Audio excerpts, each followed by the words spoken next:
Well, hello there. How are you? It's so nice to see you again. We have a brand new opening. Did you see that? Did it come through to you? Because it didn't come through on my end. I'm going to go ahead and hope. Yeah, I'm looking at my computer here, and I see the outside shot of the crew. So the outside shot of the Once again, we have started on the wrong foot.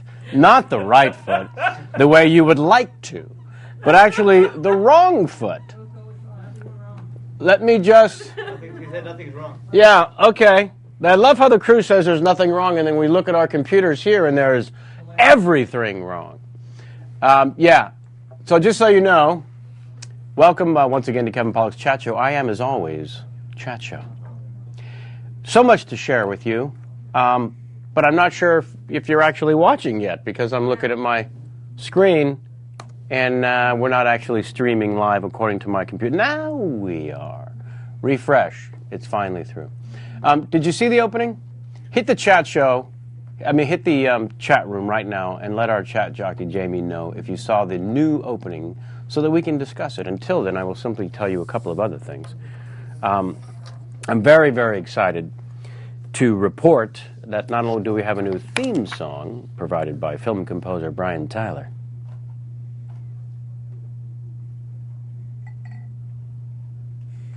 It's creepy, isn't it? A little bit? All right. But we have a new opening supplied by Jeremy Shelton, he of digitalinnovations.com. He's been working feverishly, and that's why I was so, cranky at the top, fearing that you might not have seen it. What do they say in the chat room? Are they seeing it? We're suffering huge latency today. Everything is on a loaning delay, but no worries, it's perfect. Well, I'm filled with worries. What does a loaning delay mean? Anybody? Lawning delay. Poorly spelled. Long delay. Yeah, there we go. That's helpful. I did not graduate any of the schools I attended. Keep that in mind. My only reference in latency would be homosexuality. So which latency are we referring to now? We're pulling 10 streams of our shows at one time, so it gets like a minute delay between what we're... Does this have anything to do with the launching of Mahalo 3.0? There's a lot of network usage going on right now. So I'm sensing a... I'm taking that as a yes. I'm sensing a little delay in your answer, is what I'm sensing. Jake Howe just wrote ding, ding, ding. So when I look at the shot on the computer... How you doing? How's it going? That's what it looks like. So is that the... how are the folks at home reacting? it's fine. It's fine. Honestly, it's fine. Okay. So it's just the monitors here in the studio. Sorry for the confusion and concern. It's what the Jews do. Now, without sounding a bit didactic, I think it's extremely important that we stop for a moment, put a pin in all of the proceedings, and digress. In the early 40s, many were rounded up and put away for safekeeping, later to be not so much shy. Jeremy Shelton, thank you so much for all your efforts on our new opening. I'm so excited about this. I'm you saw it. It wasn't pretty. I can't wait to see it tomorrow. Last night, drove down to the Orange County, formerly known as the OC, until that TV show came along and had its way with that title, and shot a new 1-hour stand-up comedy special called The Littlest Suspect.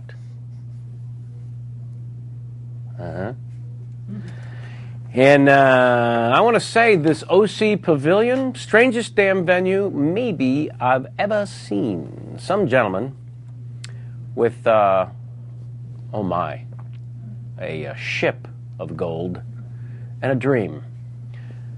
Got his hands on a former bank or something, as it was described to me, and turned it into this multi-level 600-seat theater with crazy accoutrement therein, and a big, crazy, fancy restaurant on top with delightful French food, if that's your liking, and a live little, 40s, 50s trio singing and performing, strumming. Oh, it's beautiful. And the audience, I want to thank each and every damn one of them. Were fantastic. I also want to send out some thanks to Common Rotation, who are, well, one of my new favorite bands. They, you can check out their fabulousness at the commonrotation.com. Again, I'm just guessing. But we do a little homage to the Ben Folds and William Shatner Has Been album. We did a number last night from that called Common People, originally by your group Pulp. Common People, where William Shatner is insane while singing this song. So Common Rotation backed me up on that while I did the Crazy Shatner, and it was all right, a fantasy come true. And if we can just get the damn rights, we'll put it in the special. Not kidding. So thanks everybody there. Thanks to Levy Entertainment. Thanks to the amazing Common Rotation, each and every damn one of them, and the fine folks who gathered at the OC Pavilion. Levy Entertainment, by the way, the fine folks who shot the thing and will be presenting it to you, and I will tweet the hell out of that and let you know when the release date comes. It'll be all over the interwebs. We did another thing. I had a little fun with it here, I think last week, the Christopher Walken reading the Lady Gaga Poker Face from the Jonathan Ross talk show. So I did a version of that as a cold opening. So I think that and maybe the song they might go out there first. It's my ride. They might go out there first is what you call your potential viral video, so look for those. Speaking of live shows, if you want to come down to the Largo at the Coronet, I might be hitting up my guest today. Wednesday, December 2nd. Going to do a Kevin Pollak and Friends show there. Dana Gould. Ask a Ninja is going to do a little Q&A via the interwebs. Oh, yeah. We're not cussing around. And Common Rotation will be joining me for yet another song.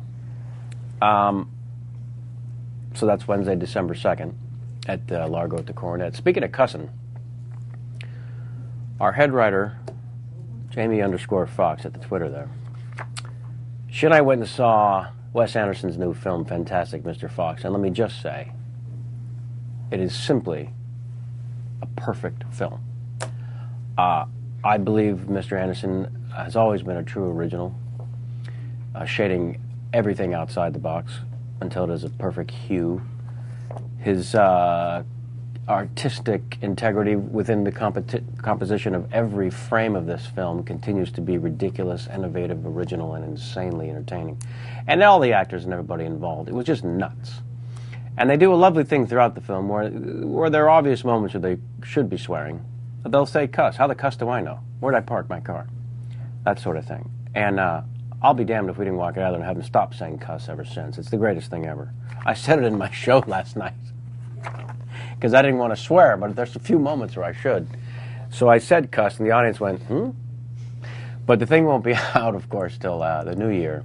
And by then, hopefully, all of you have seen this perfect film, Fantastic Mr. Fox. You got your stop-motion animation, George Clooney, the heretofore known as Phony Baloney Meryl Streep, scene-stealing Jason Schwartzman, American Treasure Bill Murray, many others. Bill Murray, who I can also finally say, now that Zombieland has been out way too long for this to be a spoiler alert, gives the performance of the year in the Zombieland.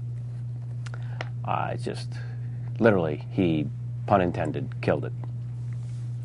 Fantastic Mr. Fox. The other thing is, it's not one of those movies where Jamie and I were discussing that plays to children in one way and adults in another way. Oh, it's for the kids, but there's also stuff for the adults. There's stuff that go over the kids' heads. No. It simply makes you laugh and experience the real magic of storytelling no matter what age you are. I don't know how else to describe it. It's a perfect film. You know what? Stop watching right now. Load up the kids in the car. Get the fuck down to the theater. Get the cuss down to the theater. There's a contest that I'm not sure you've taken seriously yet that I'm trying so hard to share this with you. For cuss sakes, pay attention. There's a restaurant in Santa Monica called The Galley. And I was in a poker tournament Hank Azaria throws up every year, and I won dinner for $30, or so I thought. Turns out it's hot dogs, hamburgers, or pasta for 30 on a Sunday afternoon. And I said, oh, no. No. First of all, I don't have 30 friends, period. But more importantly, if I gathered them for a meal, I'd want more than just hot dogs or hamburgers or pasta. So what I'm going to do is I'm going to give this to one of you. I'm going to give this hot dogs, hamburgers, and pasta for 30 to one of you, if you should win this contest. And the contest is simply 500 words or less telling us why we should give this to you. And I'm thinking your kids are in Little League, football, something. There's a team. This is a perfect thing. The parents, come on. It's perfect. So if you've got kids that are involved in sports, or not, and you want to write 500 words or less to contact@kevinpollakchatshow.com and tell us why you should be the winner of this particular contest. This will go till March when the thing runs up. And then I'm just going to grab 30 homeless people and drag them on down there because I'll be cussed if this son of a cuss is not paying the bill on my winnings. Can I just throw my 2 cents in about that? Yeah, Sammy. If I may. Sammy, who you'll see listed in the credits for the first time as Crony. Oh. You like it? What? I would have preferred Rider of Coattails. No, that's not near enough. You are Crony. Yes, Crony. Very well. I'm thinking for the dinner for 30, maybe a chess team, a drama club. Because those kids who play sports, they have it easy. They have it easy. They have it easy. They're the popular, cool kids. Oh, you want to go out to the freaks and geeks? Absolutely. I like your style and the cut of your jib, Because Sailor. these kids are going to need that leg up heading into whatever next, grade that, well, hey, we got dinner for 30 from Kevin Pollak. Right. What did you guys do? We won the school championship. Big deal. I see what you're saying, and I like it. I like it a lot. Let's factor it in. If you write 500 words or less about your Little League team, go cuss yourself. Not interested. I want to hear from the chess clubs and the drama leagues. What? Maybe the school band. They get kicked around a lot. Sammy. Yes, sir. While I've got you on the phone. Here I am. I'm not sure a lot of our viewers or people at large know that you started your fabulous career in stand-up comedy at a very young age. Embarrassingly young. Like 7? No. 12? 11 was the very first time I performed at my talent show in school. Uh-huh. And what about professionally on stage in some sort of a nightclub? That would be about 1 year later when I was 12. 12? 12. If only there was some sort of photographic evidence, because I don't believe it, personally. If only there were photographic evidence. What the? Look at the... Who's that? Who is that kid? What year? That, oh boy. 15 years ago? Early to mid-90s. 94, maybe? I thought it was going to rotate from one picture to the next. There we go. Oh, there's me doing my Woody Allen. I see you lost your baby fat. Nope, still hanging on to it. Still hanging on right there. You have Nixon jowls And at 12. there's one more. There's one more because this is clear. There's one more where I'm clearly doing a bit. You're doing your Nicholson impression? Is this your Harvey Korman? Honest to God, I don't even remember. There it is. Oh! I don't even know what the bit was. I think that's a Bela Lugosi. But I'm doing a tail. I have a tail there. That's great. Which was, you don't remember the material? Not at all. Really? I'd have to find the tape. Yeah, I can't remember what I did last night. It's no big deal. Well, that's exciting. Yeah, I heard about this. I'm not going to say from who because it's not important. That you performed on stage at Caroline's when you were 12, and I said I need evidence. And you were kind enough to bring in a few photos, and I wanted to share it. So thank you. My pleasure. What are your memories of that particular day? It was a cold winter day. All boozed up. Oh man, I was sick that day. I was full of NyQuil or Dayquil. Like I said, all boozed up. All boozed up for Yeah. 12. You were licking up on the quill. Yeah, You were quilling it. I was riding high. Riding the quill. And you don't remember any of the bits? Not one. Come on, one. God. Just it's going to be lame. You were 12. Just Yeah. cough it up. Okay, I had one about how you can't trust your parents to tell you whether or not you actually look good because they're your parents. They're going to lie and tell you you're handsome or pretty no matter what.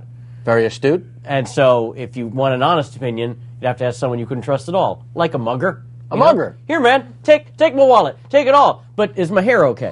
This is a funny bit. What's the matter with that bit? I don't know. There's nothing wrong with that bit for 12. That bit should be used now. All You right. can't get an honest answer. Back in the act. I think it went from there right to Gary Shandling saying, "How's my hair?" I think there's no bridge there. It's this big, the bridge. All right. It's back in. He did your bit. Sammy, God bless. All right. That's crony Sam Levine. I believe that's all the information I had for you. Oh, wait. Did you know you can go to Donkey Tees and get one of these bad boys? Also, should you win one of the contests on the show, be it the theme song, although good luck bumping Brian Tyler, people are still trying, and God bless you, don't stop, or your submission for the Larry King game comes through, for the longest time you got yourself a copy of the stand-up CD, a little off the top. There's a new one that's dropped on iTunes called What Are the Chances? That will predate the stand-up special that was shot last night. But I'm going to say the T-shirt's all yours. In fact, we have a Larry King submission. My guest today has seen the show in bits and pieces, but I thought I would refresh the Larry King game for him. The premise is simple. Larry King, God bless him, hell of a career, but he's 106. It is our belief around these parts that it's only a matter of time before Larry inadvertently shares something about himself on the air that none of us should know, or would like to know. So when it is your turn to play the Larry King game, not a bad game, by the way, to play at home with your friends, you must do three things. First, you must do a bad Larry King impression. It takes all the pressure off. All right? Everyone can do a bad Larry King impression.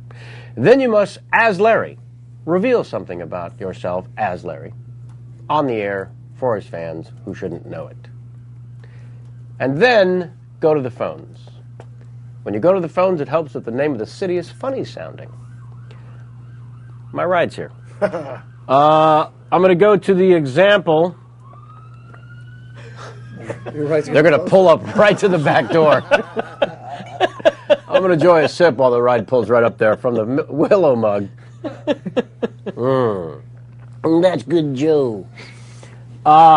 This one comes here from Keith McCafferty. There's an R missing, Keith McCafferty. You're still going to get a T-shirt.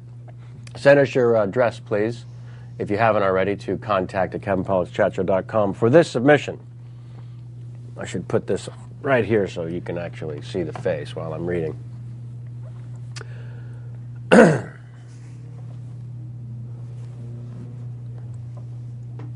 When they do a colonoscopy, they fill your rectum with air, like a rubber tire, you know, so they can see everything. What you gotta know is that air has got to come back out at some point. East Abuchi, Mississippi, hello. East Abuchi. That had better be the name of an actual town, you bastard. All right, so there's a fine example. I'll ask our guests at some point at the end of the show, some 3 hours and 17 minutes from now, to cough one of those up. My guest, I'm happy to say, we've all been big fans of. We talked about it, and Sam Levine, crony, actually said, I think I can reach him. He said it just like Charlie from It's Always Sunny in Philadelphia. I think I can reach him. And so we were thrilled to death when, in fact, that came through. I've been admiring this man's work for a long time. As a character actor myself, I notice when that next ridiculous talent comes rolling along and does those riffs that, as a character actor, you go, oh, it's butter. It's just perfect. It's fantastic. He hits the ball deep. He gets wood on it, is what I'm saying. You know him, you love him, you see him in all kinds of films, which we will discuss. Please welcome my guest, David Koechner. Sir, how are you? Good. Good to see you. Thank you so much. Thanks for having me. Honest and goodness, true fan, and we met only a little while ago in this very room. We did earlier. Yeah, I like that. Yeah, I did too. Right? I was saying to Crony earlier, I said, I'm so happy that that's the way this show develops, right, so we can have an honest, authentic greeting. Come what may. Come what may. Right. I know we know very little about each other personally. It might not go well. Well, it might not, but right, that's part of the good drama. Right. I like to put that out there too to the folks. Yeah. That it might not go well, and that in fact may lead to some And you know drama. that keeps them waiting for the act break. Yeah. I heard it's not going to go well at some point, so yeah, I'm waiting. It'll be the conflict that drives the third act. You, sir, come to us from Missouri. Missouri, yes. Is that correct? That is correct. Did you grow up a Cardinals fan? Royals fan. Oh, did you? Because my Right there on the cousins border. lived in Kansas City. Right. And so we were 50 miles closer to Kansas City than St. Louis. Tipton, Missouri, my hometown, is nearly dead center of the state. Although here's the odd thing, our mascot, the Cardinals. You'd think you'd automatically be a Cardinals fan, but I didn't. Your mascot, wait, what? The high school mascot. Oh, high school. The Tipton Cardinals. So you'd think automatically you're going to be a fan of the St. Louis Cardinals and a fan of the St. Louis Cardinal baseball team. But no, it was. I had cousins in Kansas City, so from a very early age, I was a Chiefs fan and a Royals fan. That option was yanked away from you. Yeah. So growing up, the Royals, favorites of yours, players? Well, you can only think of George Brett, really. I mean, he's the only one that's, they all matter. He's certainly... No, you were right the first time. Yeah. Certainly the most famous. Yeah. And did you participate in the sports? Because you're not a short man. Well, but I'm not necessarily athletic. I see. I did okay. I'm a mediocre athlete. Right. But I played baseball, Little League and all that stuff, and then football in college. My cousins were all state running backs and fullbacks. Again, the cousins factor in. Yeah. I'm starting to wonder I have the wrong Koechner. Yeah, you do. I should have. They might be more interesting. Talk about authentic. Yeah. Yeah. that would be a hell of a show. You wouldn't get a word in edgewise. Are they big fellas? Yeah. Like and bigger now. Mm-hmm. Yeah. They were bulls back in high school, but if you kind of quit working out, sure, what might happen? I'm with you. Become a prison guard, and then you got to maintain your girth. So a trucker and a prison guard. Clearly, they have no access to the internet. Is what you're counting on. That's fine. he would call. Right. Yeah, and be happy that he'd get mentioned. But we still haven't mentioned them by name. But we know who they are. All state, by the way. Both of them, all state, fullback and running back. Holy crap. First in Tipton. So I automatically thought, well, that's my last name. Yeah. I'll probably be all state too. No, didn't happen. No, when I was a freshman in high school, I was 5 foot tall, 100 pounds. That's me. How could you be that? I was that. Oh my God. Yeah. So your senior year, just growing pains. By the time I think I started growing junior, senior year. Painful. I was only 5'10" by the time I left high school, but then grew an additional 3 inches. I see. Yeah. I had you at 6'1". 6'2". Way off. 6'3" in boots, and I always wear boots. Okay. And Because I'm lazy. Yeah. You don't have to lace them up. No. They go. You don't even have to bend. Honestly. Yes. You don't. No. And you can have someone else help them off. Well, technically. you can. Isn't that why you had kids? Yes. Yeah. Get the boots off. Hey, come get Daddy's boots. And at what age does that training start? 3, maybe 4. As soon as they start running. So in Missouri, while the halfback and running back were getting all the accolades, right. Did you? What age did you start to lean a little bit towards the funny? Toward the funny, I think probably the thing I remember most about, because I've thought about this before and the questions come up, that I can think about the earliest time I ever tried to be funny in front of the classmates was 3rd grade. We had like 5 minutes left before the bell, and we were just waiting. It was the winter time, and schoolwork was over, and Mrs. Powers said, "Does anyone want to come up and do something for the class?" Wow. And so I said, "Yeah, I want to." In 3rd grade, we're talking. Wow. Well, I'm one of 6 kids. Okay, right. So 3rd kid, you're not getting what you need at home attention-wise. Right. And no one's going to. It's not a fault of my parents. So nobody's listening. No, I know. Which you can take it, right? So I went up there, and I got Bob Beshin to come up with me. And I remember later, I know I got Bob Beshin, not because he's an actor. He was the best and easiest laugher in the class. Oh, nice. So I knew all I had to do. Already in 3rd grade, you knew it. Intuitively, I knew just get Bob Beshin laughing, and the entire class is going to laugh. Oh, my God. So we went up there, and I said, "Okay, here's what's going to happen. You sit down, you sit there." And he was already starting to laugh because he's a little nervous, and so there's titter. And all I did was take my hat off and act like I was trying to find it. What? Yes, that was the bit. I took my hat off, because it was wintertime, it was a knit cap, and so I put it down his jacket or something and acted like I didn't know where it was, and he was keeping it from me. And then I didn't have an out. The bell rang, and I got my laughs. I didn't. I'll bet you, if you put on a winter coat and I had a knit cap, the bit would still work. As long as we had that bell. The bell. You gotta we know have- we've got it out. We know we've got it out. 'Cause I'm That's not- the earliest I remember performing, deciding to perform. I've never heard of a button to a scene. The button to the scene being the school bell. Bell's coming. Wow. Bell's coming. That is but a big- I didn't know about acting Right. because Tipton had 2,000 people when I was growing up. Right. Now there are 3,600 people because they count the population of the prison. I'll say. Still 2,000 residents and I Mm-hmm. think 1,600 inmates. So that day that those doors open, there's going to be a good fight. Yeah. Because they count the prison population for the community population because you get more federal dollars. Federal dollars are dependent on per person. All right? according to the census? Yeah. So, anyway, for whatever term, someone's address is Tipton, Missouri. They're part of the population. I gotta love that. Yeah. So I was a poli-sci major. I was going to go to politics Right. throughout grade school. Even I And thought. how does that? I think because I wanted to be on stage, and I didn't know. How? I had no access to how a person goes into theater or becomes a comic. Well, or who a are you comedian. seeing on TV that's catching your attention? I remember distinctly when I was younger, Abbott and Costello. Wow. Saturday afternoons with my dad. You're so much older than I thought. Yeah. I love, well, no. And we're talking about the show from the 50s. Yes, sir. The variety show, Right. not their movies. Yeah, so how do watching you- live at night. No, Saturday afternoon, Abbott and Costello movies. I just thought that was the greatest. Yeah. The greatest. Yeah. And then later, Marx Brothers. To this day, one of my favorite comedy takes, so many of the funny people I've worked with, this is one of the things that I kind of quiz them on, just while working on projects. In fact, I remember Matthew Perry saying that Michael Keaton's speech to the prostitutes with the chalkboard, and he's breaking up the word prostitute into pieces. That speech is the basis of a lot of Matthew's riffs to this day and his moves and whatnot.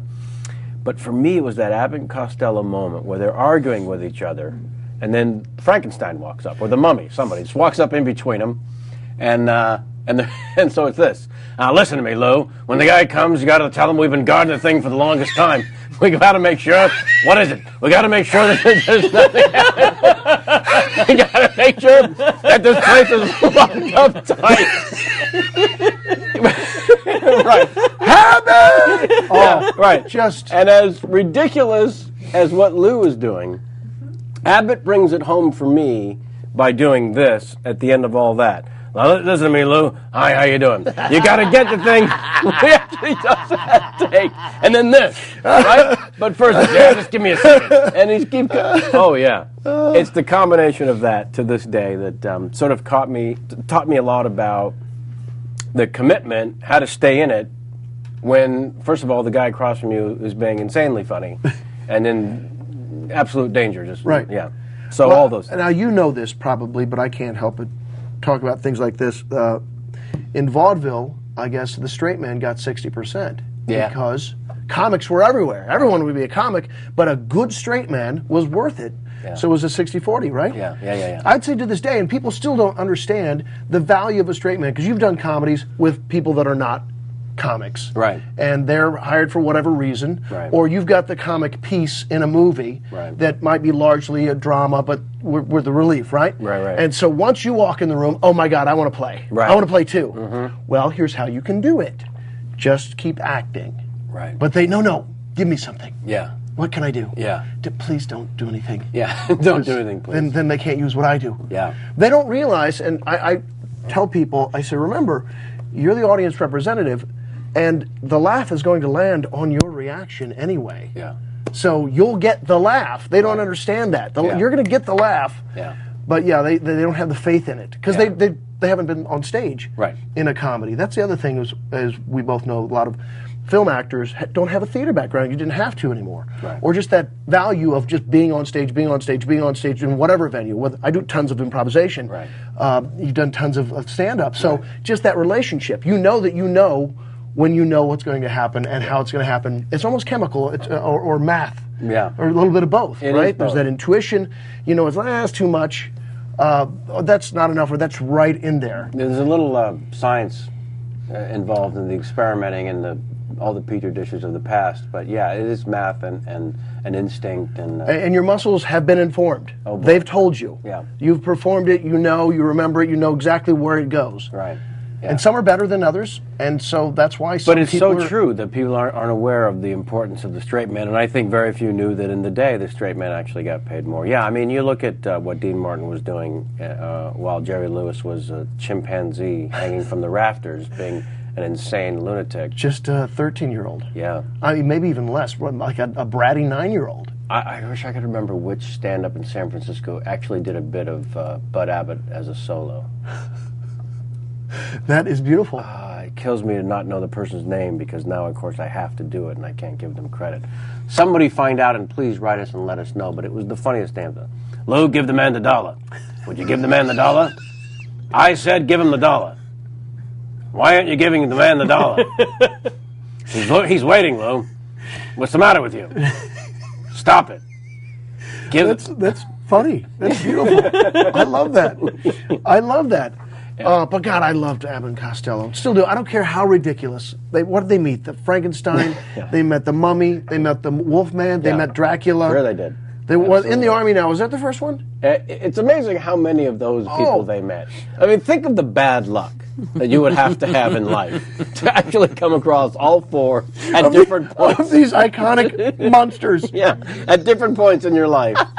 Yeah. In fact, you have to wonder, are the bad monsters getting together and saying, have you guys hung out yet with Abbott and Costello? They're a stitch. They sound most enchanting. I'll check them out next week. Yeah. Oh, that's awesome. Yeah, and all to get to that moment. But here's the thing. Now, when they're filming it, they know it because they know their routine. They know the bit. What's the director? Okay, we're going to do the thing, and you guys are just... Or does he come in? Because nowadays you'd run into a director like... I think maybe that's where they got the term traffic cop, which a lot of the TV directors are called, and they refer to themselves that way. The other way. Because when you come into a show that's been existing, in TV anyways, they just bring someone in every couple of weeks. It's so rare that you have one director for the whole series. Right. So yeah, it had to have been like that. And I'm sure at one point, I'm not sure which one of those two, but one of them at least, if not both. The director came walking over and they both just turned to him and looked. We got it. Where are you going? Yeah. Go sit down. Yeah. Shoot it wide, baby. Yeah, yeah, two-shot. Yeah. Always funnier than a two-shot. Man, how many times have we had that argument? All right, so you're watching the Brilliance on TV as a kid with your dad, and I love that Dad kind of turned you on to that, too. That's pretty terrific. Yeah. Well, it's still good family viewing. Yeah, please. Yeah. Cuss that. And after the third grade experience, you're thinking poli-sci, I'm going to go into politics because I've seen those jerks talk in front of people. Right. But I did have a desire to help people. That's I really great. wanted to help the world, and of course you can do that through politics. Right, or so you thought. That's what you think. Yeah. And then I was a poli-sci major in college. Right. I didn't finish either. I hold a degree from nowhere. I graduated in 9 months from college. My friends refer to as dropping out. They're jerks. Nice. Yeah. I love it. Hard knocks, baby. I absolutely chose the school of hard knocks. It wasn't until my third year when we got into the administrative classes, I was like, oh, this is really boring. So your choice is either real politics, administrative assistant of some kind, or lawyer or teacher. I was like, oh, no, none of those. Yeah. And then you realize also, I mean, I'd never stepped foot on a country club green at that point in my life. I was like, oh, I'm no. It won't be me. Yeah. It's not. I don't have the polish. None of it. Right. You can be near it, maybe. Right. You're never going to be it. And so I quit going to all my classes. And thankfully, because then I got into show business, I took a trip to Chicago to visit a friend, went to the Second City, and knew from way back '75, I saw the original, SNL stuff at when I was at home, and you knew that a lot of them had come. They had come from Second City, and I thought, oh my God, this is it. They teach. There are classes. Yeah. There are classes. I know how to do that. Yes. I know how to do classes. So then I moved to Chicago, and the rest is what it was. Yeah. But before that, then it got to be, then Monty Python was huge for me. I saw that in a late night television, the movie. Yeah. The Holy Grail. Yeah. We only had 3 channels growing up. Sure. Tipton, not even cable. Or we didn't have cable in our house, because that's dirty. Cable's just Yeah. going to be dirty. Yeah, We yeah, don't yeah. need that. So I didn't even see Monty Python's Flying Circus.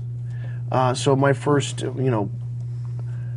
truly, I don't want to say wow moment, but the thing that I remember being hugely impactful was seeing Monty Python and the Holy Grail, and it was the greatest thing I'd ever seen in my life. Yeah. I could not believe it. Yeah. It had everything. It was smart, so smart.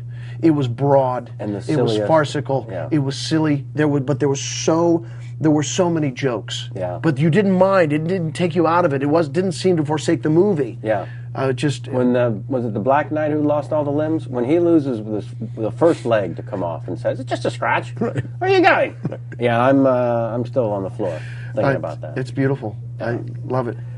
So there was no time in college where you ever had a chance to get on stage. It wasn't until you got out, you visit your friend in Chicago, and you enlist immediately in the Second City. And who's in the troupe? Who's around when you are first starting at Second City? Well, what happened was I moved to Chicago to join the Second City, and then I got a job in a restaurant, and then I read the calendar section one Sunday about this cat named Del Close, teaching at a place called the Improv Olympic. They call it the IO now. And how, although they were going to do all this television stuff, so I thought, that's the place to go. I want to go there. I thought the competition's going to be, if they were newer or smaller, and I went there and I started there, and I thank God that I did that, because I studied with Del Close for 3 or 4 years. And one of, if not the founding father of improv. Yeah. Right. Certainly, it advanced it to the current stage it's in terms of making it postmodern, if you will.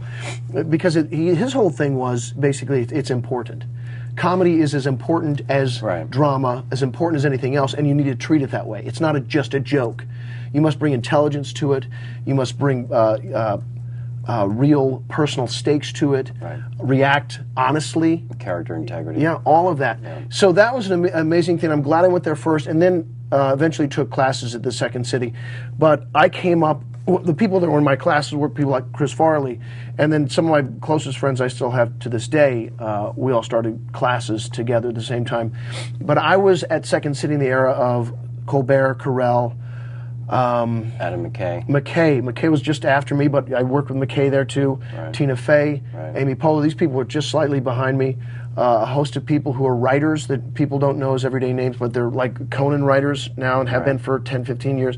Brian McCann, Brian Stack, Kevin Dorff, all these wonderful, beautiful, articulate, amazing brains. Yeah. And that really was an amazing time. I happened to be there in Chicago. It was like a 10-year period that even one of the old-timers had said, that old-timers, but one of the early founders of Second City, Bernie Solens, had said there was an amazing confluence of talent there at that time.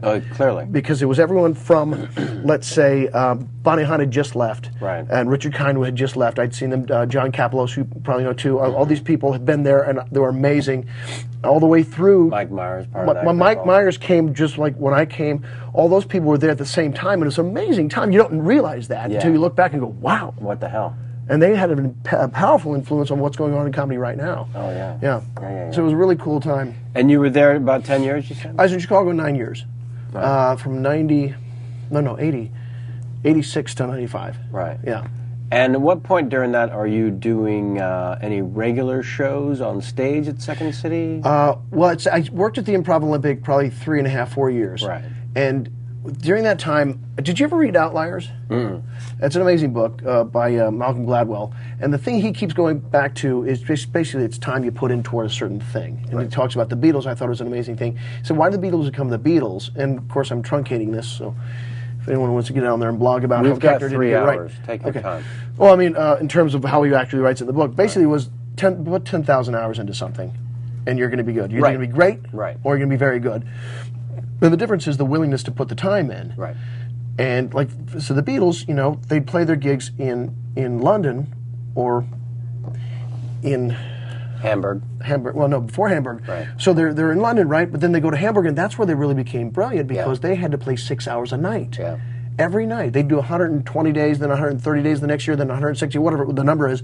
But the difference was they did it every night for 6 hours. So they had to learn covers. They had to do jazz standards. They had to make stuff up on stage. You had to do the work. So you're doing the work. Yeah. You have to entertain. That makes all the difference. Absolutely. Other than a band just maybe in a studio going, what do you think of this? What do you think of that? Just like you and I have been on stage, you know what works or doesn't work. Yeah. You know when you lose the audience. You know when you keep them. It's hard to express this to the kids using that term Yeah. when they come up and say, and they're basically looking for the shortcut. They want the shortcut, and they don't necessarily want any of the art. They don't care about it. I want the fame. That's all I care about. Yeah. I just want to be famous. I don't really care about that, and it's one of those things. And like, is it Carney? It's not Carney. Art Carney? Crony. I think on certain days, Carney might in fact apply. I don't mean Art Small Carney. hands. I mean carnival worker. Yeah. They don't give a crap. I don't care that much about fame. It'd be nice, right? It's a component of it, and if you have a certain amount of it, then you don't have to worry about when the next job is coming. It just You comes look to after you. your family a little easier, those kind of things. That would be fantastic. But really, you got to leave the art in it. And I wonder a lot of times if some of the younger people today care more about just the celebrity of it. Well, unfortunately, reality television, being the great American pastime, and one of the greatest freak shows to come down the pike, has instilled a certain mentality about fame over art, fame over talent, fame over everything, basically. And there's been more of a fascination of it, certainly in the last 10 years, and building in the last 20. Exponentially, yeah. And I think a lot of these younger people that came up were more fascinated with the celebrity of it than the art of it. Yeah. And so when they get there, now they're talking and twittering about it. Yeah. Because I got in the back door. Here's what it's like, man. Yeah. Here's what it's like. What do you do? I'm It's like, famous. Who gives a shit? I don't care. How can you really make someone laugh so hard they think they might crack inside? And what's the difference, right? Not just ha ha ha. Oh, I recognize that, so I'm going to laugh because we can all laugh at it because we recognize it. Not good enough. Yeah. I want it like Monty Python. Yeah. Like, what? It's destroying my mind. It's so brilliant right now. Right. It makes me really appreciate it. It stays with me. It has stayed with us. We're going to all quote it forever, as opposed to someone doing a bit that's like, I don't care. Yeah. Not that a football to the nuts isn't funny. They always will be. I'm just saying there's not enough commitment there. No, exactly. I all don't think I'm any man is more mature than a 13-year-old boy. That's about as far as it gets. Yeah. Jamie, I'm talking to you, so that's the best you can hope for. And I think we might have a 14-year-old on our hands. So Football to the ground. you've got a mature individual here. Yeah. I just take these for the alcohol, by the way. I understand. We like to, as we get during the journey from there to here, which is really the notion of doing the show from the very beginning. I find biographies to be fascinating because everyone's life journey, and I mean everyone, regardless of what the walk of life they stroll, is ultimately fascinating to me because no matter what you choose in life, there doesn't seem to be a proper guidebook, which is the good news, by the way. Right. Which is why you learn more from failure. So during this journey, I also like to check in with our viewers who have their own live questions for you. So if you don't mind, I don't. we're going to include them. One of the bits of fun we do on the show is called Tweet 5. I know you're not on the Twitter. I'm not. Yeah, because it's for narcissists. That's the way I think about it. Yeah, and I don't sense that at all from you. Yeah. Yeah. Do you? Oh, are you I'm on a Twitter? narcissist. No, are you don't- on Twitter? don't be so, please. Yeah? Yeah. I think it's inevitable. I think that's it's a component to maintaining your career these days. I think it's it's something that's there. You Yeah. can use it or not. Yeah. Here's the good news. The less serious you take all of it, the more fun you'll actually end up having with it. Because I find some of the more ridiculous, funny people I know can be as abstract and silly in 2 sentences, which is all you're allowed.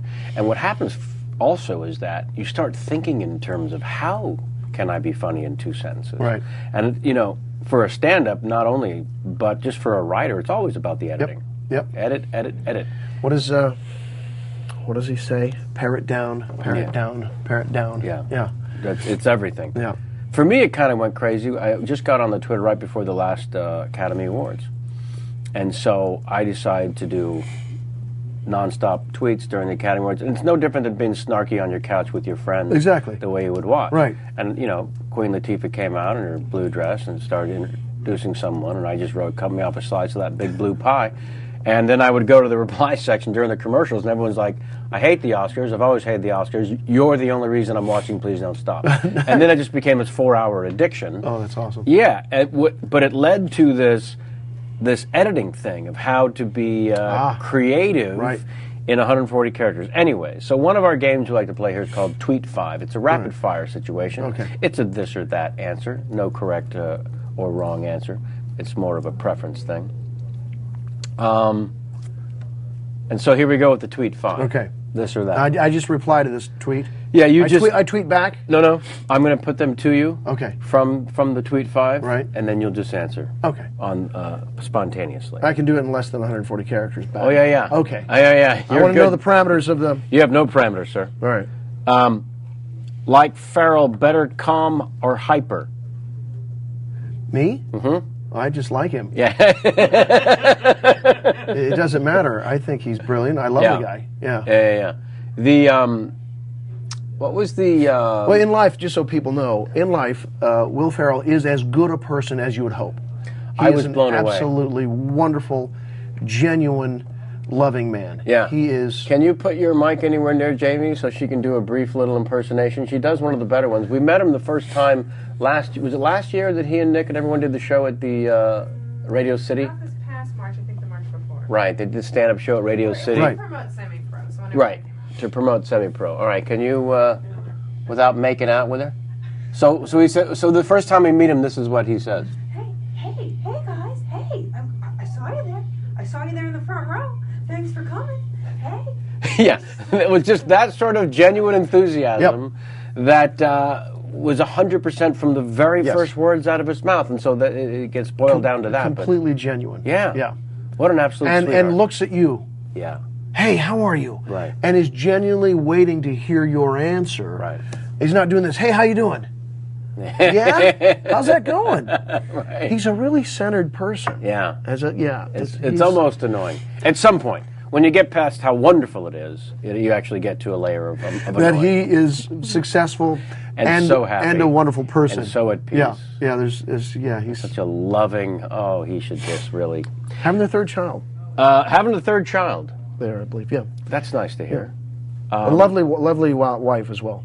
Yeah. We met her, I think, that night as well. Yes. Vivica. Yeah. Vivica. Yes. Very sweet. Okay. Funnier, being subtle or blunt?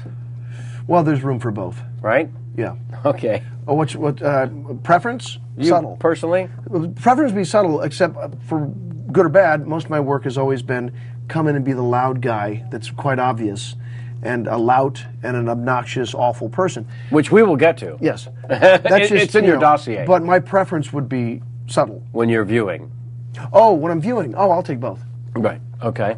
Airplane 1 and 2. Come on. Yeah. No, beautiful movies and very well written. Right. Real wit within there. Yeah. And the nuances also. Yep. They slip in between the blunt. The freakiest set you've been on. Freakiest set.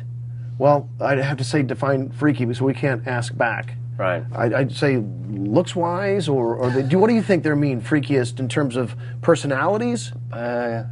Strangest. Yeah, strangest. The mood, perhaps. You know how some sets, the mood is just weird. And it has nothing to do with anyone in particular. Right. And I'm not even sure what you get. This is from @Matt Rappaport, by the way, who, thanks for upsetting the guest. No upset at all.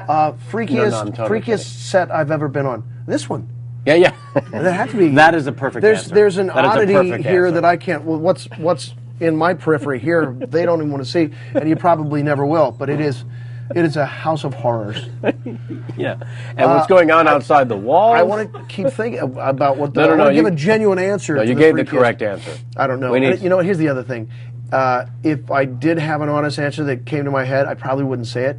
Yeah, Yeah, that's the other thing. You don't want to offend. Who's the scummiest person you've ever worked with? I Yeah. can never answer that question. Yeah. Other than Bette Midler, that cuss. For Carney? You're going to love this next question All then. right. Oh, my. Maybe I should ask T-Bone. Can we ask this one to T-Bone? Sure. T-Bone, fart or vagina jokes? Hey, listen, I think they're both appropriate in most any situation, especially church. You Fart or are vagina jokes. you are correct, sir. I think I went to T-Bone correctly. You did.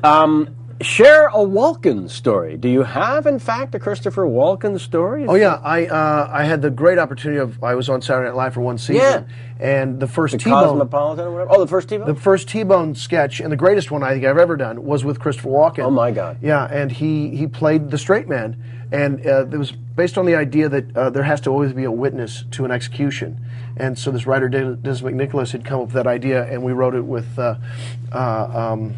Andy Steele, Dennis McNicholas, and myself. And it was great because when they massaged the premise to the idea of that he's actually going to be the guy pulling the lever. That you had to have a citizen pulling the lever, and Christopher Walken is the guy getting executed, and Timmy Meadows is the warden. We're all in the same room, and I'm supposed to be wearing the hood, and I'm playing the T-Bone character, and he's not doing it right on purpose because he wants to meet him. I'd like to meet this here fella. How you doing, guy? Name's Gerald Tibbins, and Timmy Meadows said, please, Gerald, it's T-Bones. Okay, whatever, T-Bones. Can you get back to your station? All right, this guy's about to be fried egg. This here guy's about to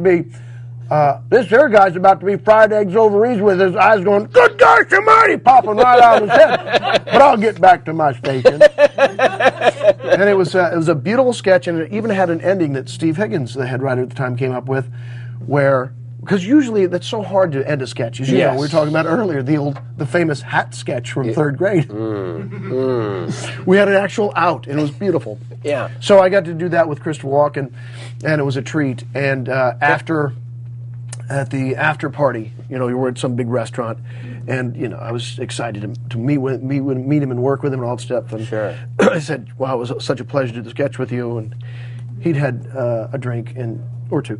It was a pleasure for you to kill me. The worst Chris Walken. I don't do a good Chris Walken. You can do that, but it was delightful. It was a pleasure for you to kill me. Yes.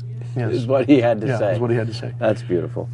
Andy Richter was also in that around the time at the Second City. Yeah, when you were there. Andy was an IO person. Oh, he was an IO person. Yeah, he was IO. And around he was the time also, that you. Yeah, I met Andy in '87.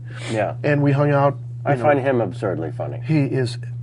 We used to call him Asuka Montoya, Sugar Mountain, and sure, and the Mind, because he is brilliant. Yeah. Andy is so bright and a true wit, which, as you know, is so hard and rare. Yeah.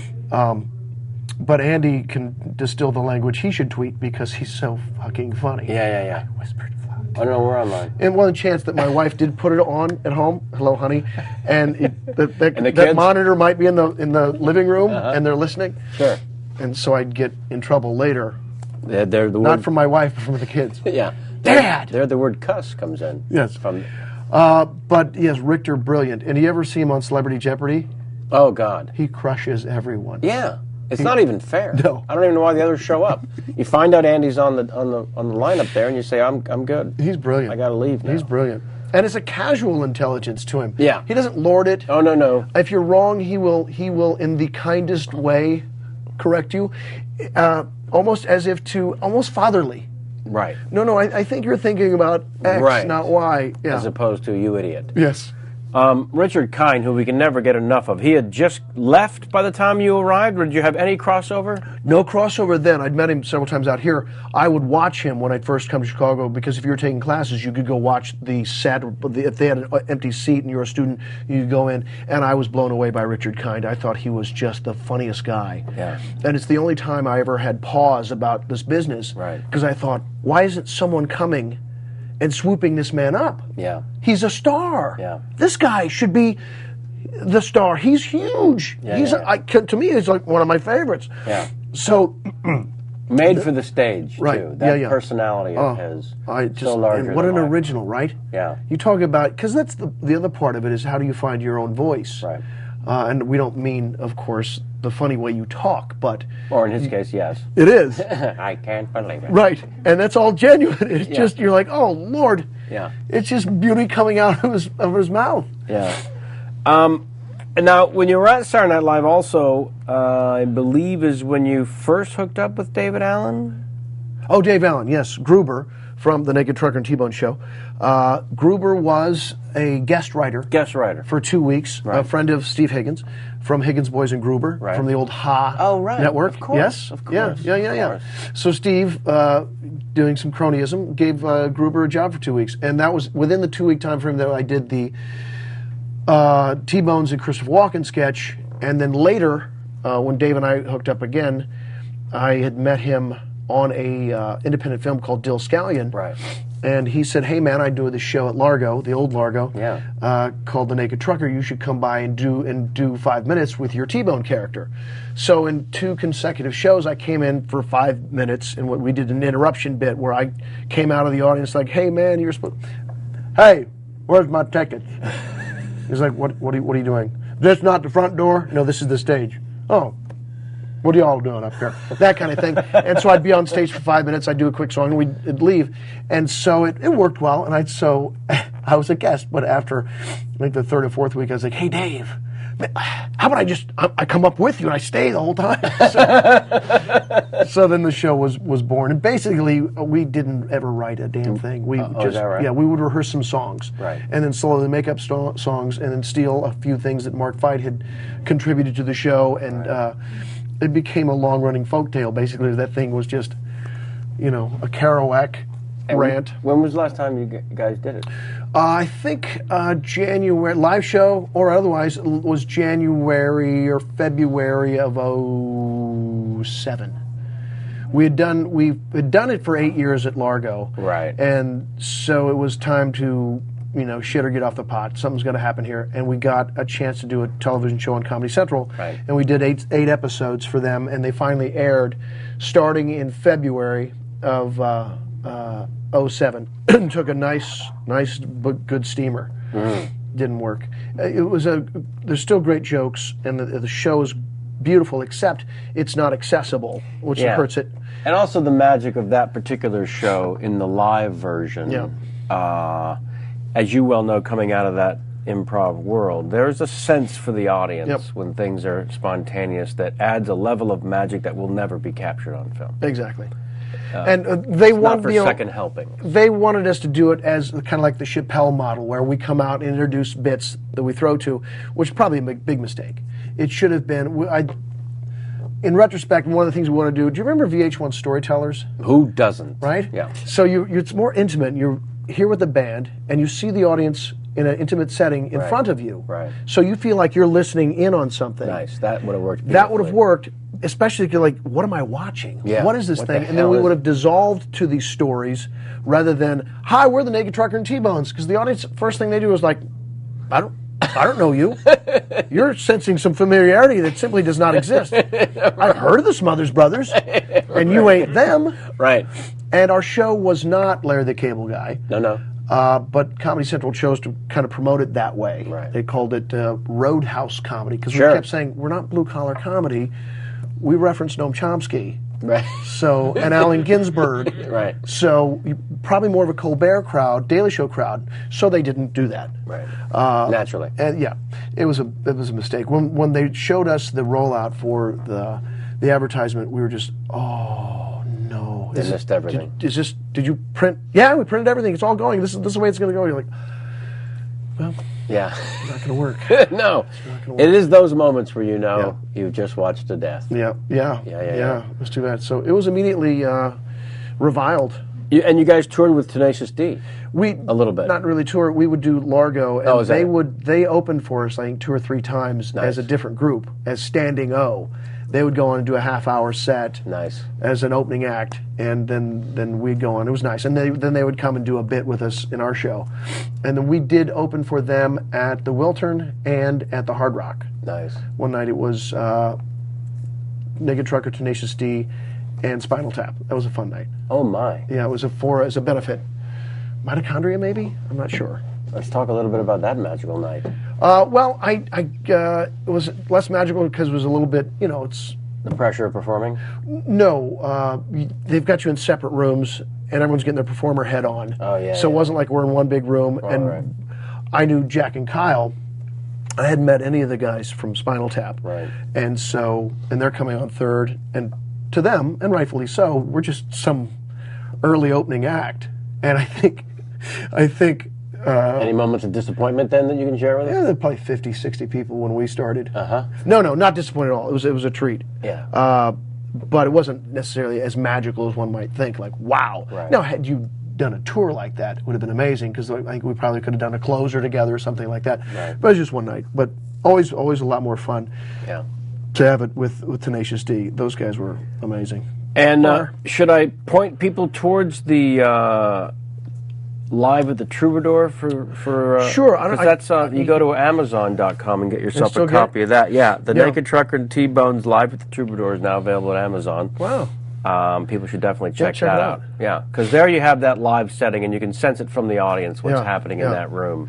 And I think I might put together my own compilation of the Naked Trucker and T-Bone shows on DVD and just bootleg them until I get a letter from Viacom. Or some to Redstone. I think he's going to dump it anyway. I think you've got an investor right here. Yeah. $8 for a bootleg. Let's get the And word. I'll have thing from a discllaimer from Gerald at the very beginning. If you're getting this now, there's a bootleg. Don't tell anybody. Run. Yeah, that'll work. So the move from Chicago to LA, a little trepidation. I mean, No, I actually got hired from Chicago to be on Saturday Night Live. So it works out. I don't. Here's the you weird got thing. plucked from the Second City Yeah. to go to the Saturday Night Live. It's the my first- magical world there, and then came to Los Angeles. Right. They didn't renew my contract after the first year, which was a shock, surprise, and devastating. Oh, You yeah. know? Yeah, It's yeah, like, yeah. what? Yeah. But no. They do that with the most random Yeah. choices throughout the years. Yeah. Absolutely. But you feel like you validated my ticket. Yeah. I can't park here anymore. Yeah, right. I'm we just got started. back down to single A, Right. single A ball. Yeah. But I was Yeah. Oh, what happened? It was the first year that there was any competition in late night in comedies. First year of Mad TV, first year of Howard Stern's late night Oh, right. talk show. So the ratings went down a little bit. So Lauren was at 6s and 7s. They had more. They were exerting more pressure from the West Coast than they used to. It used to be his domain. Yeah. Like it is right now. It's a little bit like back off. I'm going to do what I want here. Yeah. So that was a year that they were adding a lot of pressure, and apparently The numbers go down. You just make arbitrary changes. and for whatever reason, it was me. It was me and Nancy Walls they got rid of for whatever bad reasons. Apparently, Don Olmeyer and what's his name, the red-bearded guy who doesn't have a job there anymore. No, he sure Littlefield. doesn't. They The both didn't. great Warren Littlecock, Warren but it Littlecock. allowed you. They didn't cotton to me. No.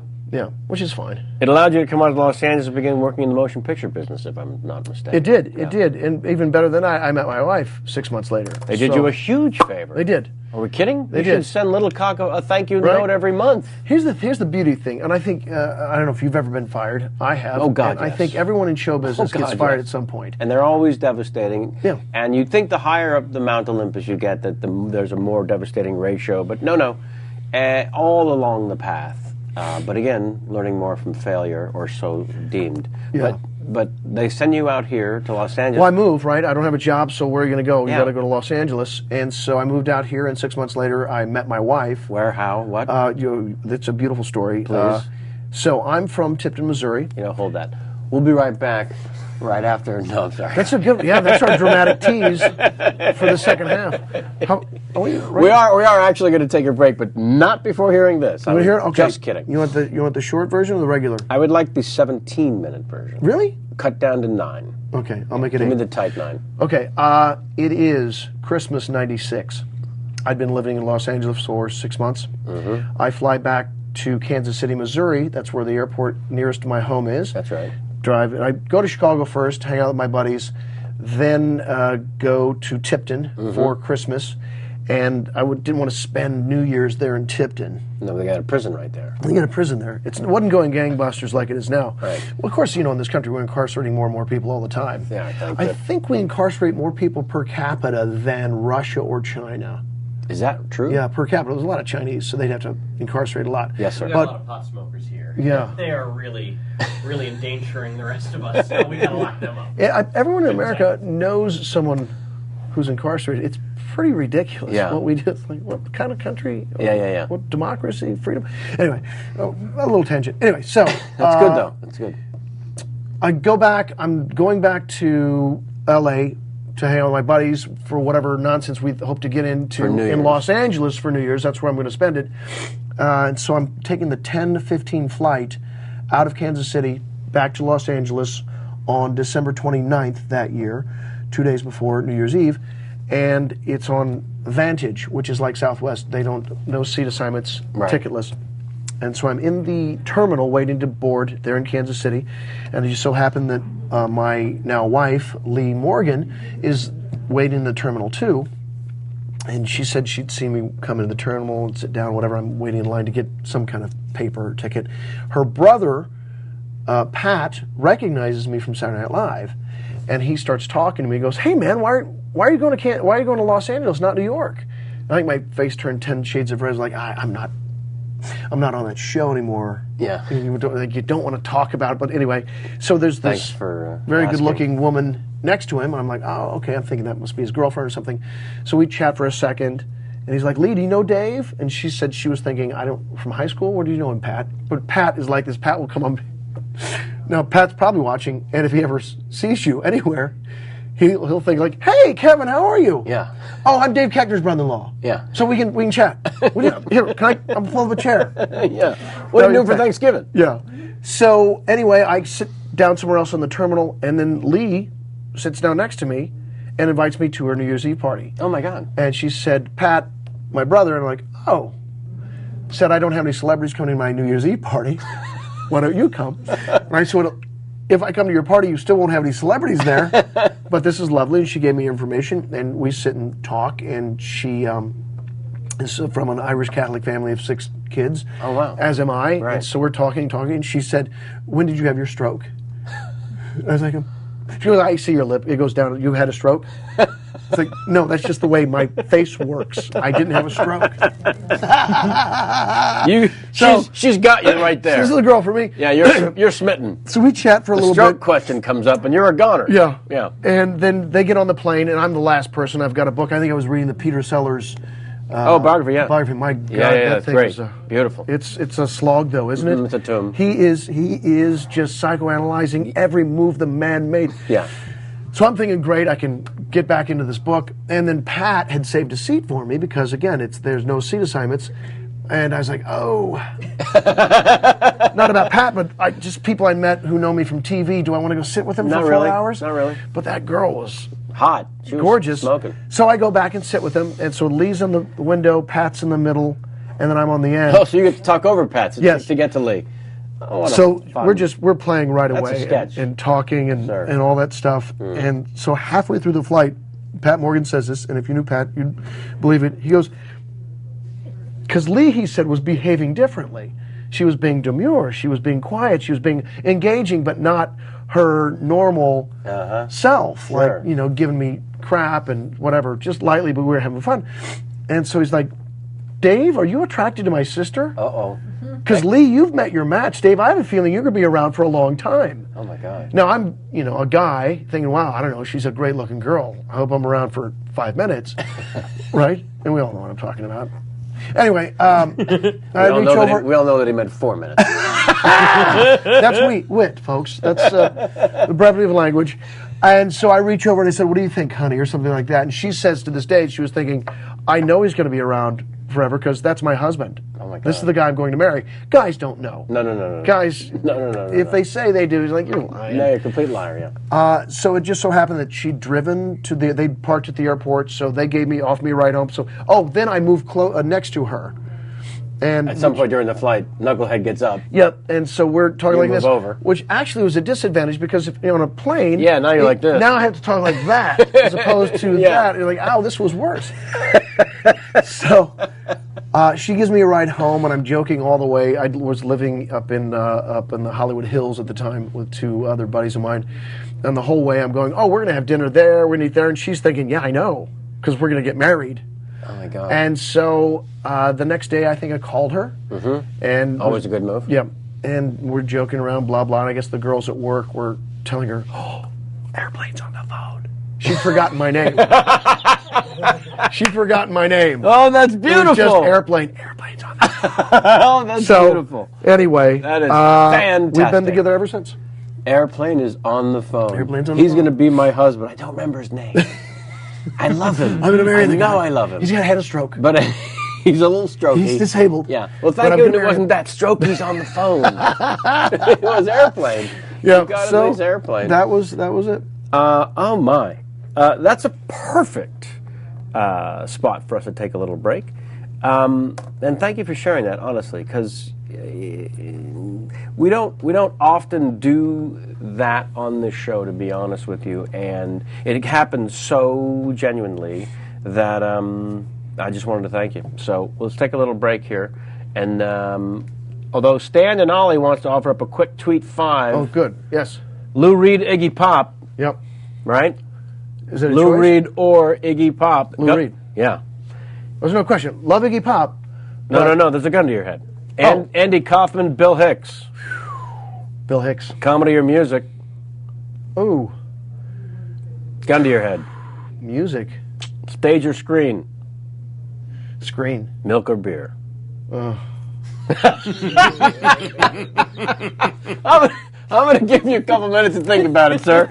We're going to break now. There's the right answer, and then there's the true answer. We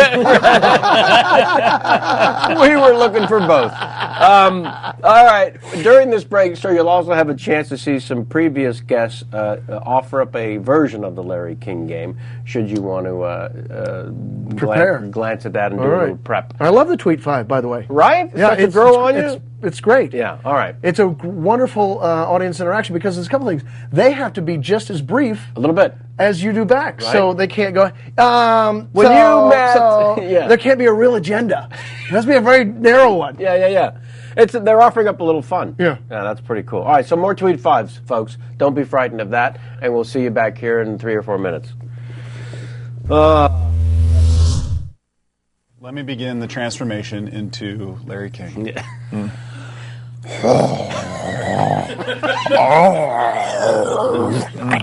Feel it? Pretend like you're wearing a Ned Hardy shirt. Yep. You just got divorced. Now you married a younger woman. Third heart attack. Fourth heart attack. There you go. Go. You're getting it. I have a birthmark in the shape of Satan on the tip of my penis. Browntown, Ohio. You're on. I'm Larry King. Andy Rooney, Wilfred Brimley, and I all share the same cryogenically created torso. We're a human bobblehead. Monkey Brow, Arizona, you're on the air. That's all it takes. One time I let a chick shove a brush up my ass. Beaver, Pennsylvania, you're on there. I'm sitting in my own sauce. Wichita, hello.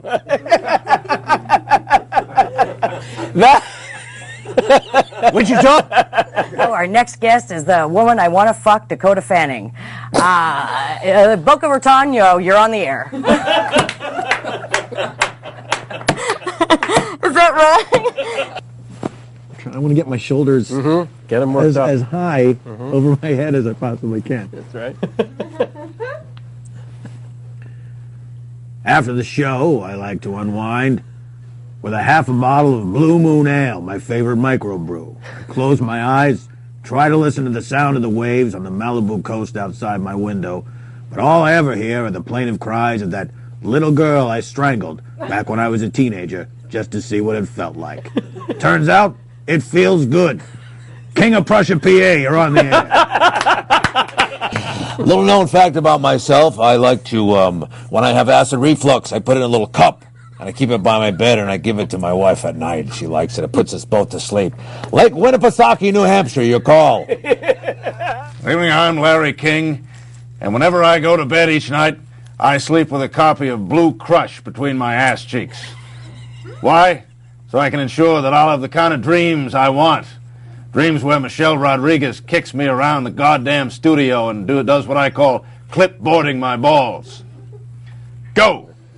Walla Walla, Washington, you have a question. I have a prostate the size of a small boy's clenched fist. Go. My favorite mode of locomotion from the cobblers to the haberdashery is the horseless carriage. Fisty, Kentucky, you're on the air.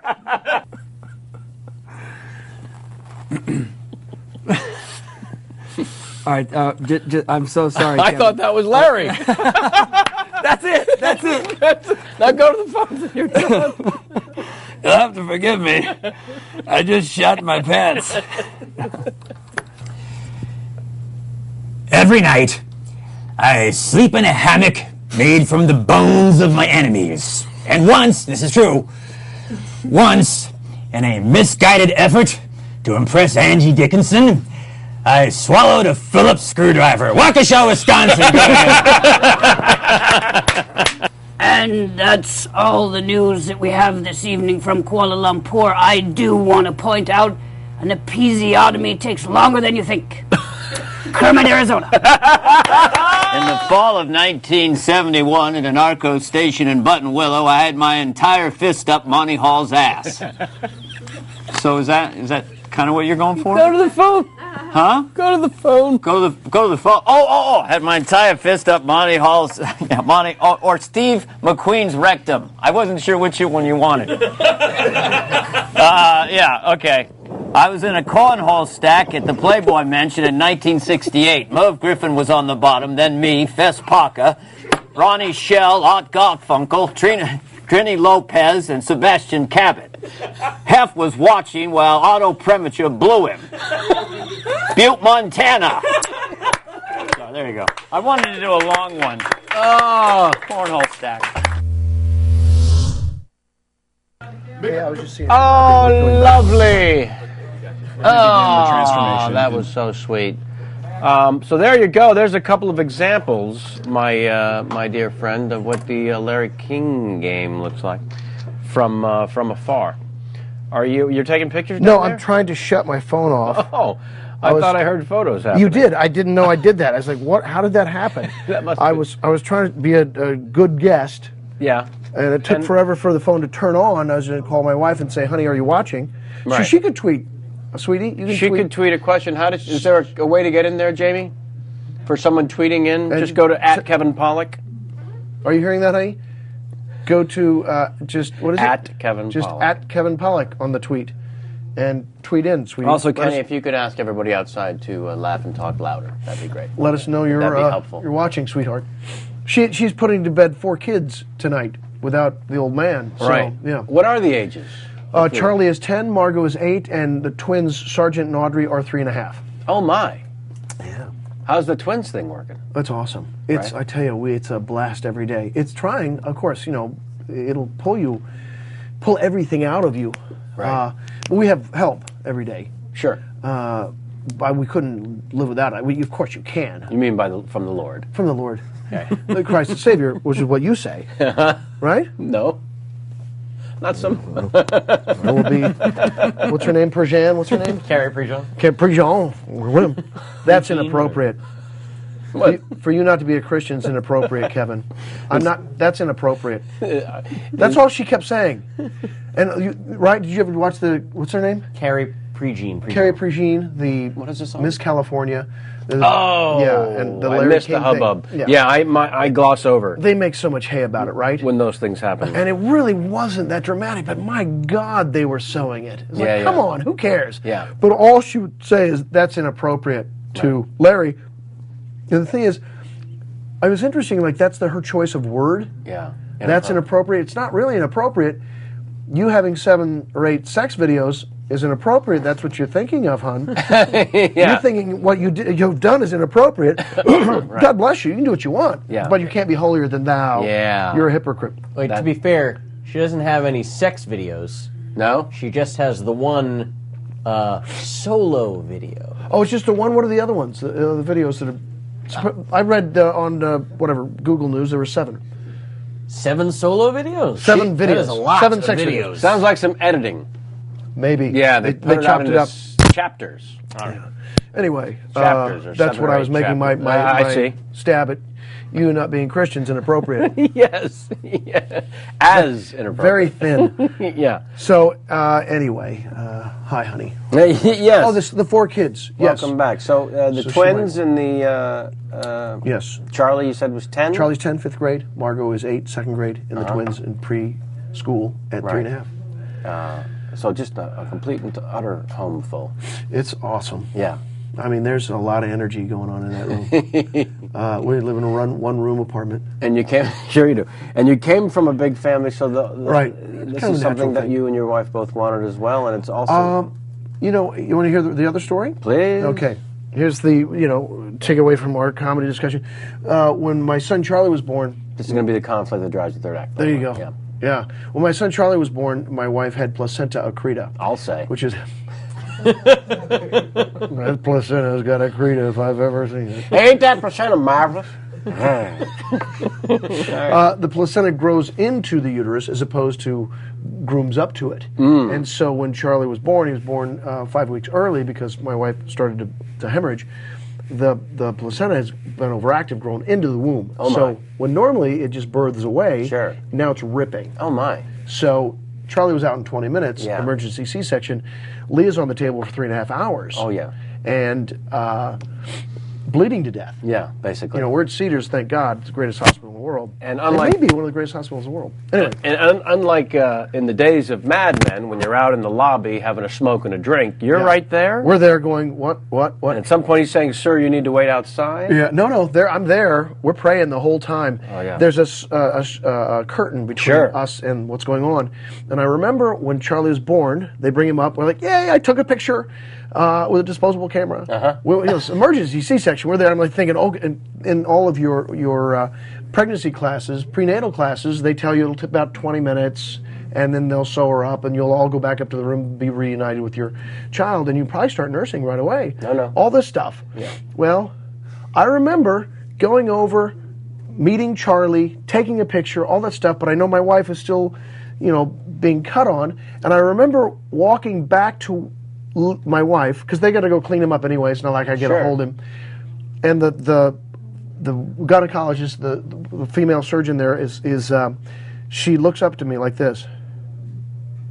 And it was a look of like, there was worry in her eyes, but all I could think of was like, are you stealing something? My wife's organs are laid up on top of her belly. Sure. Because that's what they do to get in there, right? Yeah. But it looked to me like, what's going on? Are you just... Are you taking her heart? What? And it wasn't until later, it was like, oh my God, she was really worried at the time. Yeah. Because women die from this. They told us if we were at a smaller hospital, a boutique hospital, or birthing center, she wouldn't be here. So she was basically bleeding out, and so they had to take the uterus.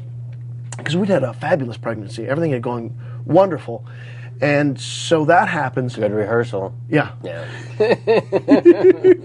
That's a great opening night. Yep. Yeah. And so 3.5 hours later, she's all sort of, they told us we're going to take your uterus, because that's going to stop it. We can stop it here, but basically it's a sieve here where you can't stitch up all those holes. Yeah. And so we were just looking at each other like, wow. And at one point, her monitor was on her finger, her heart monitor. And it falls off. Sure. So on the thing, she flatlined. Oh. My wife is thinking, am I here? Doctor, am I dying? She actually said it. So everyone speaks when they flatline. Yes. It's totally normal. So the whole time we're there, behind the curtain, we're praying, we're laughing, we're crying, she's vomiting, just every little thing. And I remember earlier that day, we'd seen an 80-do commercial, and they don't run them like they used to. I'm not sure if they're still around, but the catch line is, who do? 80-do. And I remember halfway through this thing, Lee looks up to me and she goes, who do? 80-do. It's just, what? Just for fun, right? Yeah. Like, let's have, because we were making fun of it all day, I think, that day. Yeah. So anyway, my wife still had her ovaries, and still does. And I still had my cum, and I still do. So they told us you can still have babies. It's interesting that you happen to mention that last thing, because I had that not being the case. No, it is the case, and I can prove it. And I'll prove it on your chat show. No. I wish you would, actually. That would be a viral video in 9 seconds. Hey, J-Mac. We'll cut that. Ask him to go even louder out there. That would be helpful. We'll cut that into a Carrie Prejean. Yeah. Put those together. So anyway, we were able to create embryos using my spank and her seed and my seed together. And so we had our second. We'd taken some of the embryos and you grow them out and you hire a surrogate. You go through that entire process. You go through an agency and you have a 25-page contract and there's lawyers. And the interesting thing, so it's 100% our child. Right. Because inside of a host for 9 months. And a lot of people don't realize the umbilical cord you only get nutrients from. You don't get blood, you don't get DNA, you don't get anything. Right. Because you're a live organ that basically grows inside the tank. But the interesting thing is, a month before the child's born, you have to adopt your own child because it's a live birth. Legally, it's with a live birth mother, so you're adopting your own child. It's an odd thing. So that's how we had Margot, and then we had some embryos left over and chose to try again. Of course, I'm thinking, those have been in there 4 years. This doesn't work like that. I mean, they're frozen 4 years. Right. Nothing's going to happen, right? Because you've had pizza frozen for 6 months. You cannot eat it. No. You can't. And these are eggs. Right. I mean pizza's bread, eggs. And I'm sure the eggs are kept in a better freezer than the one you have at home, but still. Not much, right? You know me, I'd be like, it's so good, it's so good. Yeah, you would. Try them with ham. Depression baby over here would be, they're fine. They're fine, the 4-year-old eggs. They're beautiful. Fire them up.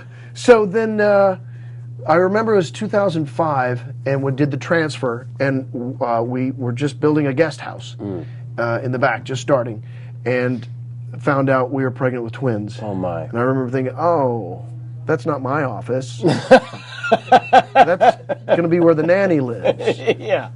Someone other than your thing. Yeah. Yeah. So that's how we got the 4. Because, people, do twins run in your family? Like, do you want the short version or the long version? Do you want the version with cum? Or do you is you uncomfortable with the word cum? And my wife, sometimes, she's an amazing personality. And everyone who ever meets her goes, what show are you on? Oh, wow. Yeah, she's wonderful and amazing. As Carney, sidekick, can...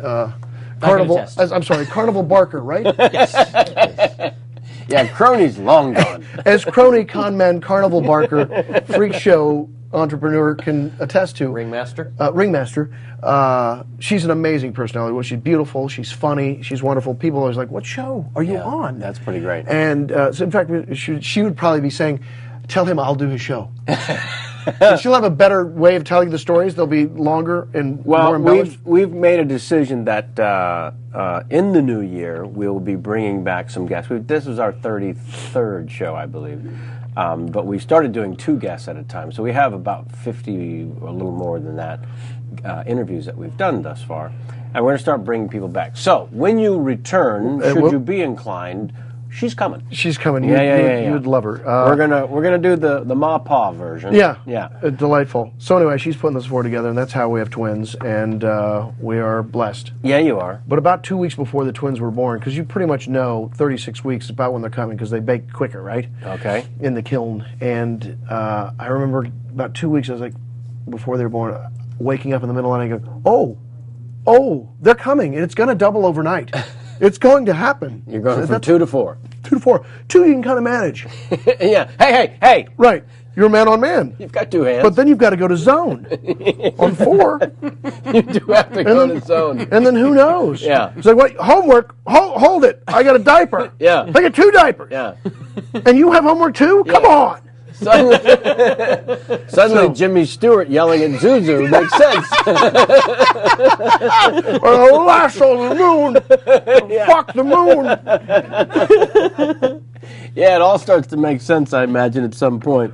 Now, if you think you enjoyed Tweet 5... I love it. We've got another game for you. Okay. Yeah, and this is how we're actually going to slowly get you on Twitter, because this game involves the tweeting as well. As I mentioned... Twitter was a natural thing for a lot of us because as a show folk person, a lot of us, not yourself, but myself and a lot of others are narcissists. We love everything about ourselves. So this thing was that you're tweeting opinions and feelings and thoughts, and oh, look at that. And then there's Rob Hubel, who just the most abstract, bizarre thought that ever pops into his insane brain gets spewed out on. All right. Jamie, our head writer, came up with not only the Larry King game, she also invented this Twitter game, wherein you and I will be contestants. We will play against each other for a crisp $20 bill, I'll have you know.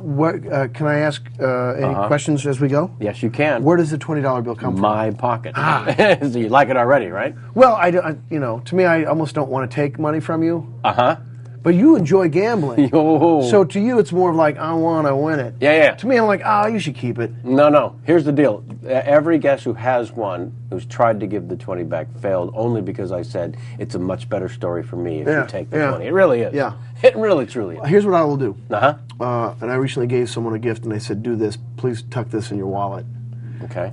Because it was a birthday gift. I said, put this in the deepest part of your wallet. And don't spend it, don't break it down, just have it. Right. And it was $100. Okay. Because I think the $100 bill is the greatest gift one can give. Would you agree with that? Yes, actually I do. I don't care how rich you are. You're right. $100. $100 damn dollars. I love it. Yeah. If you're not rich, you're like, oh, Lord, $100. That's awesome. Yeah. But I said, put it in your wallet, don't ever spend it, you'll have it. And no matter what happens in life, you can always turn to your wife and go, we still got that Koechner 100. I like that a lot. I say Koechner. Yeah. I added a D. Well, there's a reason. It's my name. There's a reason that you added a D. When I win this 20. Oh, buddy, you got to keep the 20. I'm going to tuck it deep. I'm going to have you sign it. Go deep tuck with it it. deep. Yeah. So if people we'll see a big gauge of how many people watch the chat. Yeah. And they go, right? Can I see the Pollak 20? now I have to win. I also love how you're assuming you're going to get your hands on this Pollak 20. Sam Levine, our host, is going to come over now. He's going to... He's been upgraded from Carnival Barker to host? Yes. What's up, Crones? What's going on? Now, say. Are you in pictures? Yeah, I am. Yeah. Let's go to the They're wide. fixing the shot. There we are. There's Sammy in the shot. There's the crisp 20. That is it's at stake, folks. I can attest. It is crisp, and it is indeed a 20. Yeah. Now, Sammy, you want to engage our contestant / guest on the rules? Gladly. All But right. first, I just want to say I really hope for your sake your lovely wife is not watching this program anymore. With all that cum talk. Really? Your children? Oh, here's the thing I wanted to say. You don't think she's heard any of it? I know she has. Real quick, do we have a second for digression? Yeah, please. Because we've gone through the surrogacy thing, she's become sort of an expert, because we've done it twice. We've been through the good ones, the bad ones, all that stuff. So sometimes when these things come up, as it did with Sarah Jessica Parker's surrogacy, blah, blah, they're like, who do we have local? And my wife... this time you're going to have all kinds of relationships. She knows a reporter from Channel 7 and these people, and mothers that are also connected in media. So she's been asked twice to speak about surrogacy, right? Oh, nice. And once was on the Today Show. Oh, my God. So she's in some Burbank studio where you can't see anything. You're looking at a dark monitor. You're like, where? Huh? Yeah. Am I on? Okay. So she was talking to the host, and I don't remember which one it was.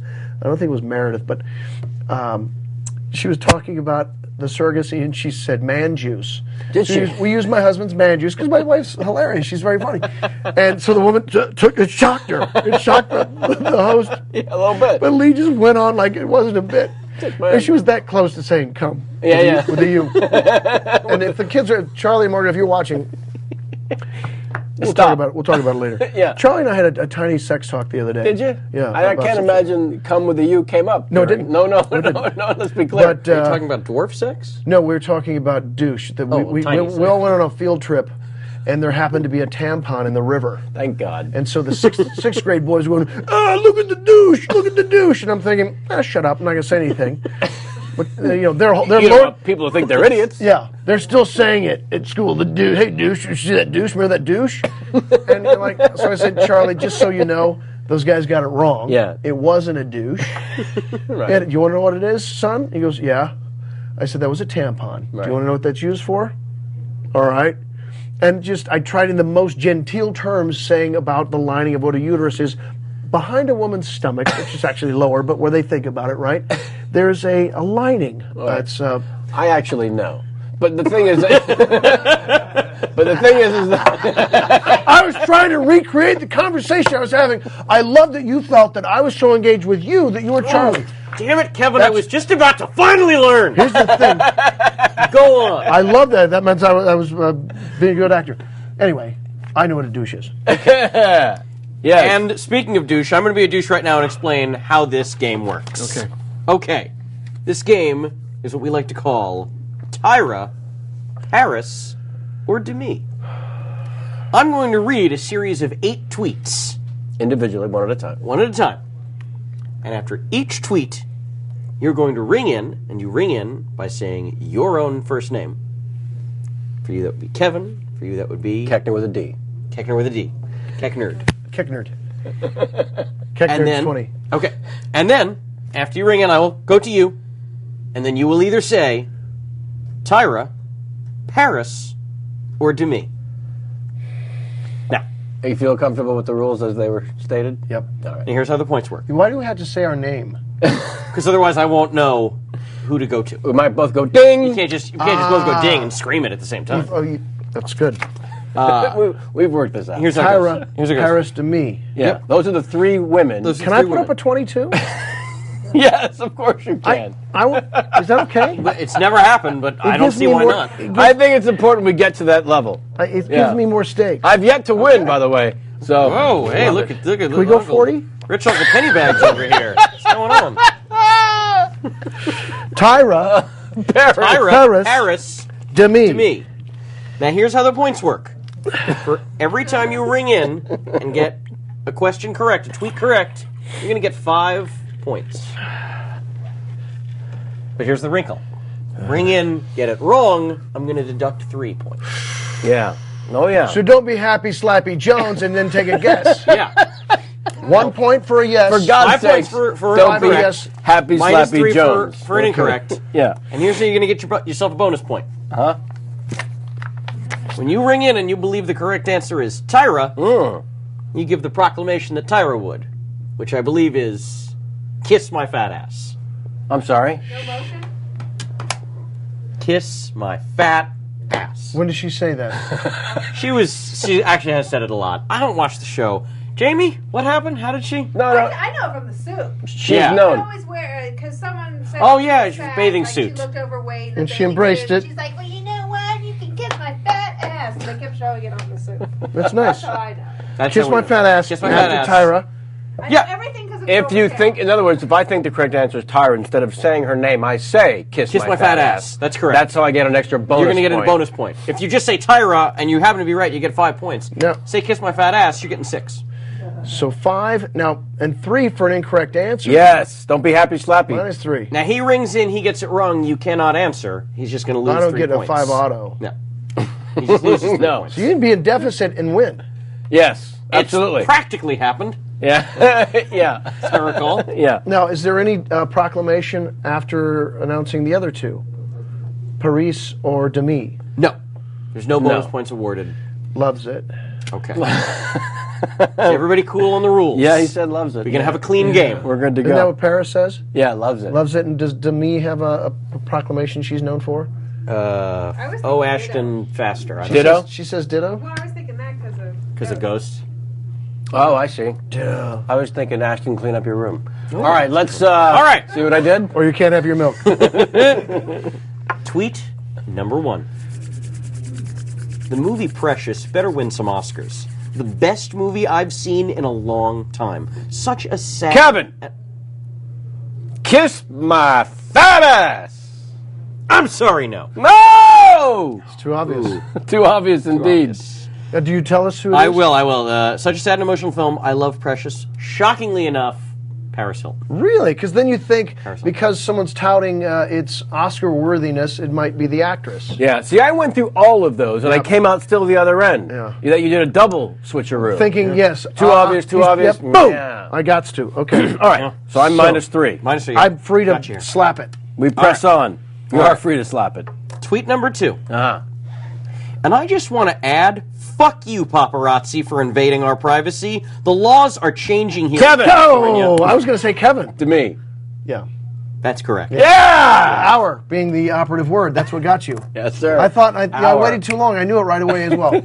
So now he's at +2. He's a +2. That's right. Here we go. Tweet number 3.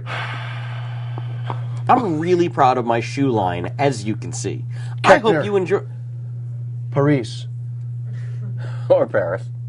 That's correct. Yes! That is absolutely correct. Now, I don't want to know how you know Paris has a shoe line. I assumed she's the only one. The other two wouldn't. Right? Yeah. Tyra.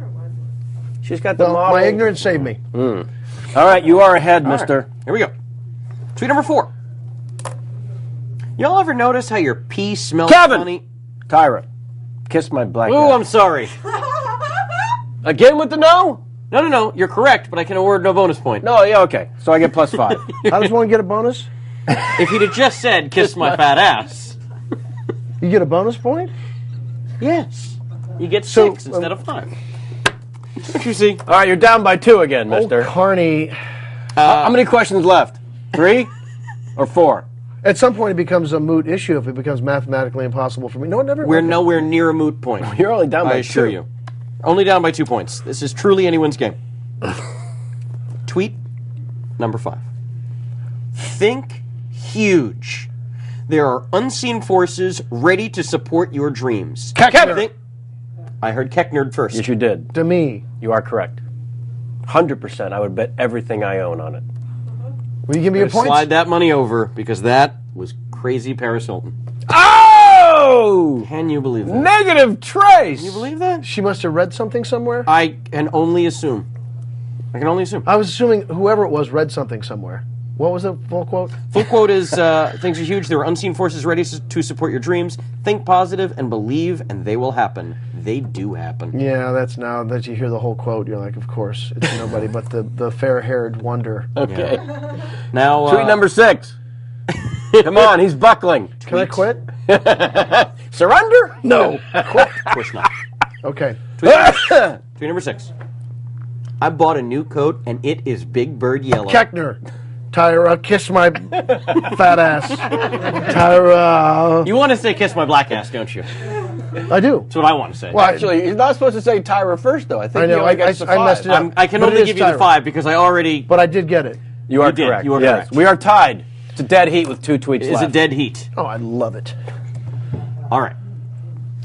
Tweet number 7. Who wants to see the Pollak money? Number 7. Throwing a launch party tonight at the Monkey Bar for my Koechner. new... Paris. I'm afraid that's to me. Oh, of my new what? Her new perfume, Wanted. I still would have said Paris. still would have said Paris. Yeah, that was a really great one, Jamie. Jamie put all these questions. Absolutely. Credit to Wait a to minute. Jamie You're in a Foxx. relationship with this person. No, we run this independently. No, Sam and I do this together. I am getting just a little bit. I'm getting a little bit of that, not all of it. Oh, you're just getting a card read of. she's off. She's looking at my cards. Okay, here's the good news. With 1 tweet left, you can still win with the correct answer. Okay. That's how close we are. If you get This it is wrong, phenomenally close. hold You're it. +4. If you get it wrong, It's can a tie. you Luke? Oh, if I get it wrong, it's a tie. So I could just lay out and hope for you to not get it. That could be one of your strategies. Yes, I am +7. You're +4. I've declared that it is part of my strategy. What happens in a tie? I will read one More final tweet. tiebreaker. Always. Don't be a wuss. And Get you back ring in and the you game. get it right. Get your you head win, back you in ring, the you get it game. wrong, you lose, vice versa. Your son's watching. Who are the 3 people? This would be Kiss My Fat Ass, Paris, I don't need that. or to me. Okay, here we go. The 8th and final tweet. That's not part of it. No. To everybody. Don't tweet while doing other stuff like walking down the street, working out, driving. Koechner. Paris.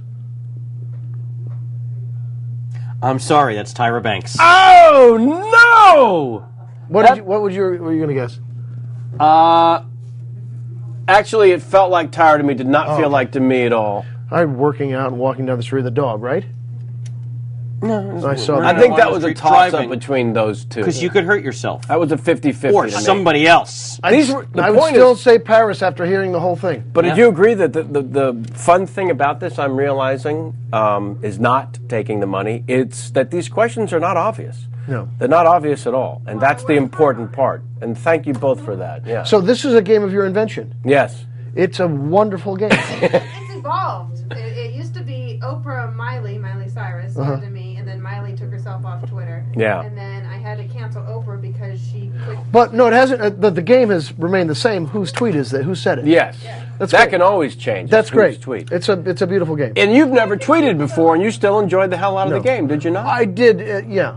Well, but Right? the company, I think, really makes it. Yes, you're I right. could honestly give a shit what any one of these three people. That's is the tweeting beauty about. of it. It's ridiculous. Honestly, it's like which idiot said it. Wow, interesting. Not to be a complete asshole. And I've not met any of these people. Elaine just said, name that retard. Well, Same thing. but that's a little. With Elaine, points. God bless you. But yeah, let's don't. I mean, there are times when political correctness might. It's a sensitivity issue. Yeah. Meanwhile, Nice. Can I sign Winner. it? Winner. yes, you Will have you- to. will you put it's it going to in? go deep. It's going to go deep. Deep in Wicked the wallet. winner. Sam Levine, everybody, a wonderful host to Well all played. the stars and all the parties. Corn Dog Shack did great. He's available. Should you want to play Tyra, Paris, or Demi at a home party, you can rent our Sam Levine. Price to be negotiated. I've just offered up your services. It's like $40 to parties at large for the evening. It's a clean 40 minimum, And he gas money. accepts Plus tips, gas. Plus gas money. plus travel. Yeah, Well, there's addendum after addendum here. it really is. There it is. That's going deep in the wallet, Koechner's sir. 20. Jamie can spend that at will. That's the one. No, this is going No? into frame. All right. Yeah. All right. While you I gather, threw the game so I could have a 20 in Jackson Pollock's. I know his name's Kevin. His first name's Jackson. that's Kevin's one of our dear friends calls me. Kevin's middle name. Yeah. No, that's well, acceptable. That's acceptable.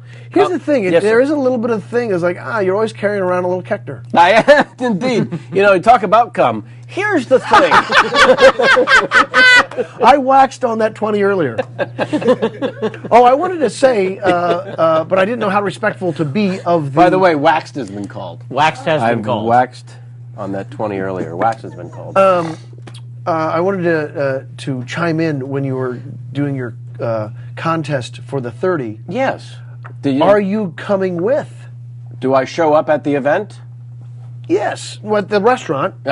When the 30 I mean, gather? that's what the thing is. Yeah, it should be a Oh, yeah. an Who appearance. cares otherwise? Well- Appearance? No, a meal. Yeah. Appearance? That's a little aloof. I want the guy. I want to engage with him. I want to see the Koechner 20. Right. All right. You've made a good point. May I also say? Yes, that, you may. I'm For the sure- record. I'm sure there are people who have watched all of your chat casts. 17. Okay. There are 17 people who've watched all of them. Okay. Yeah. Well, I think there should be a contest like they have to answer a couple questions and then do their essay. Oh, the 500 questions, the 500 words or less. There should be a couple of questions. And people, do you hear what he said? Or less. It could be 3 sentences. Right. That's and less or less. Right. So, but if you had answered these 3 questions, of course, then you get people going, that's not worth it. Well, here's the thing. I would hate for someone to write in something beautiful and then get the questions wrong. Right. You know what I mean? Yeah, so, yeah. So I All right, I shouldn't. I'm be- going I to shouldn't reject. help. I'm going to reject your suggestion. And you know what? It's a good rejection. And I'm going to thank you for offering. It's a good rejection. Yeah. Do you mind saying, Koechner, I reject you? Koechner, I reject you. I like it. All right. I have a tweet 5 for you. Oh, I love tweet Just to 5. I love tweet 5. There, when I was in college, there was a band called. They may have been called L5, and they were kind of a emo meets new wave band. Sure. And their hit song in the small region of Columbia, Missouri, was L5, L5. L5 forever now, L5. So when I hear tweet 5, that tune's going off in my head. You think tweet 5. You think of those Tweet lamos? 5, yes. Tweet 5 forever now. And the people. Wait a minute. People in the audience used to do this. All right. I'm going to need you to Music or comedy? into that camera. I'm going to need you into that camera. Give me one because we use it as a theme song every time we start to play the game. No, you got to go T. Oh, T5, T5, T5 forever now. Okay, now we've got it on a continuous loop. Thank you. That is actually worth getting the 20 back, so I'll sign one for you later. All right. I want to win it. I want to win it back somehow. Okay. But I don't mind. How many people have you paid to be on your show? None. One. I want to be the one. Koechner was so good. I paid him. I gave him $40 All right. We're going to throw this tweet 5 at you from @Martha_S from the Twitterverse. Tweet 5. Sweet wine, Paul Bean hammer. A ball peen. Ball peen, yes. One or the other? What? Did you not read the special request? She requests he does... Oh, sorry. My bad. Yes. This is a tweet 5 clearly for T-Bones. All right. T-Bones, sweet wine or ball peen hammer? Well, you can't have an argument with a ball peen hammer. But I've argued with a bottle of sweet wine many a night. You're on a roll. T-Bones, Willie or Waylon? Take your time. Can't be easy.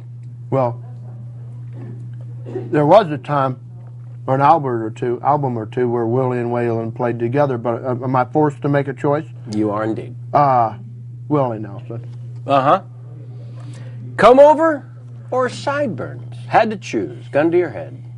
T-Bones? Come over. Come over? Yeah. Any backup? Any backup on... To that choice? No, that's it. What are you going to do? Well, you either have the comb over or you shave your head and quit pretending. Wow. Such clarity. Yeah. Okay. Porn movies or porn magazines? Is this for T-Bones? Yes, sir. T-Bones, these are all for you. I guess I like the moving pictures. You do like the moving pictures. Yeah. More to follow. Yeah. As it were. Although there's probably more fantasy element in a magazine. You got to use the noggin. Right. A little bit more. You think, how'd she get in that position? I would think that would slow the process. Well, it makes it longer. It does elongate. Yeah. Well, maybe one could argue that the moving pictures is just a cheat. Oh, it's definitely a cheat. Yeah. Yeah. Chaucer or Thoreau? Chaucer. Fairly. Oh, Thoreau. He was a bit of a fraud, wasn't he? Oh, I was down by Walden Pond all by myself. Here's the real story. That boy took a horse to town once a week.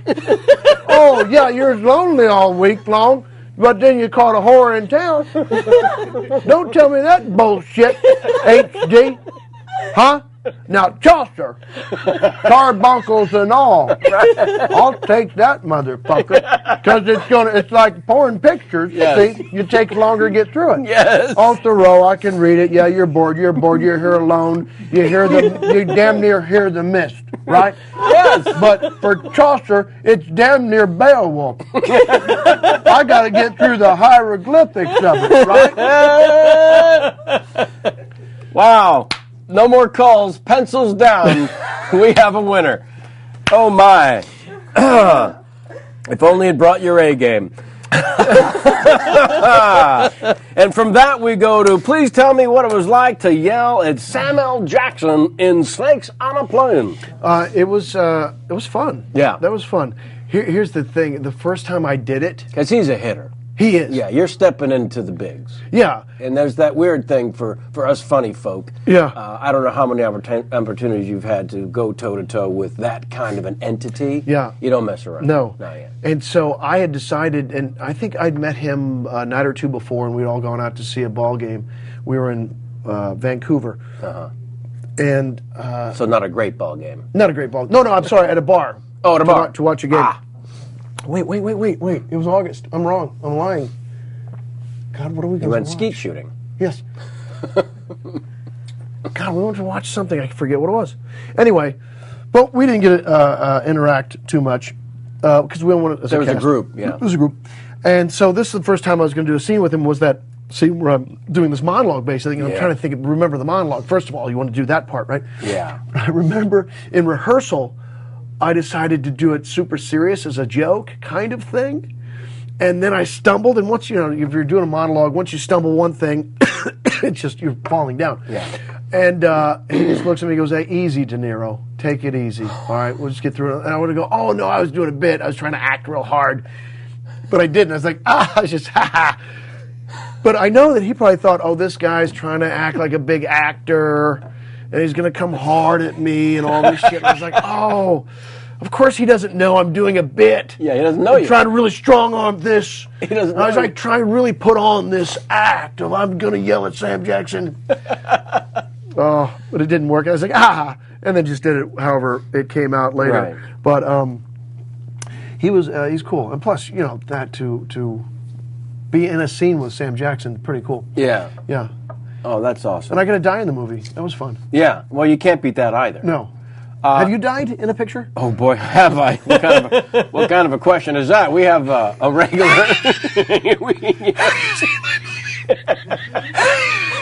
No. The thing is that I don't know how many movies I've actually done. 57. 57's been called. Bingo. Yeah. But have you done 57? I don't know what the number is. 58. But we have a thing at the house there. Jamie's mom will every Sunday, if you have any sort of dish or cable hookup with your monitor there at the home, yeah, and you're spinning around that dial on a Sunday, you're going to catch something that I might have walked through. You're going to get a KP. Is the deal. And a lot of those times I will actually die. So her mom will be in the room while getting her fill every Sunday, and it's trouble when Do you die in Usual Suspects? Everyone but Spacey does, as in life, by the way, because he actually is the devil. But so her mom will come out of the room with her head kind of down and say, Kevin died. That day's shot. That Sunday's no good now. That's fun, right? Yeah, it's great. It's an actor's dream. No. Yeah. Listen, my first, now that you haven't asked, dying in a Joel Silver movie. We're talking 6 squibs in the front and 4 out the back. Oh, yeah, come on. You don't die of natural causes. Oh, that's beautiful. Yeah, and caught on fire, engulfed by the devil in End of Days. Gabriel Byrne touches me, sets me on fire. That's pretty sweet, too.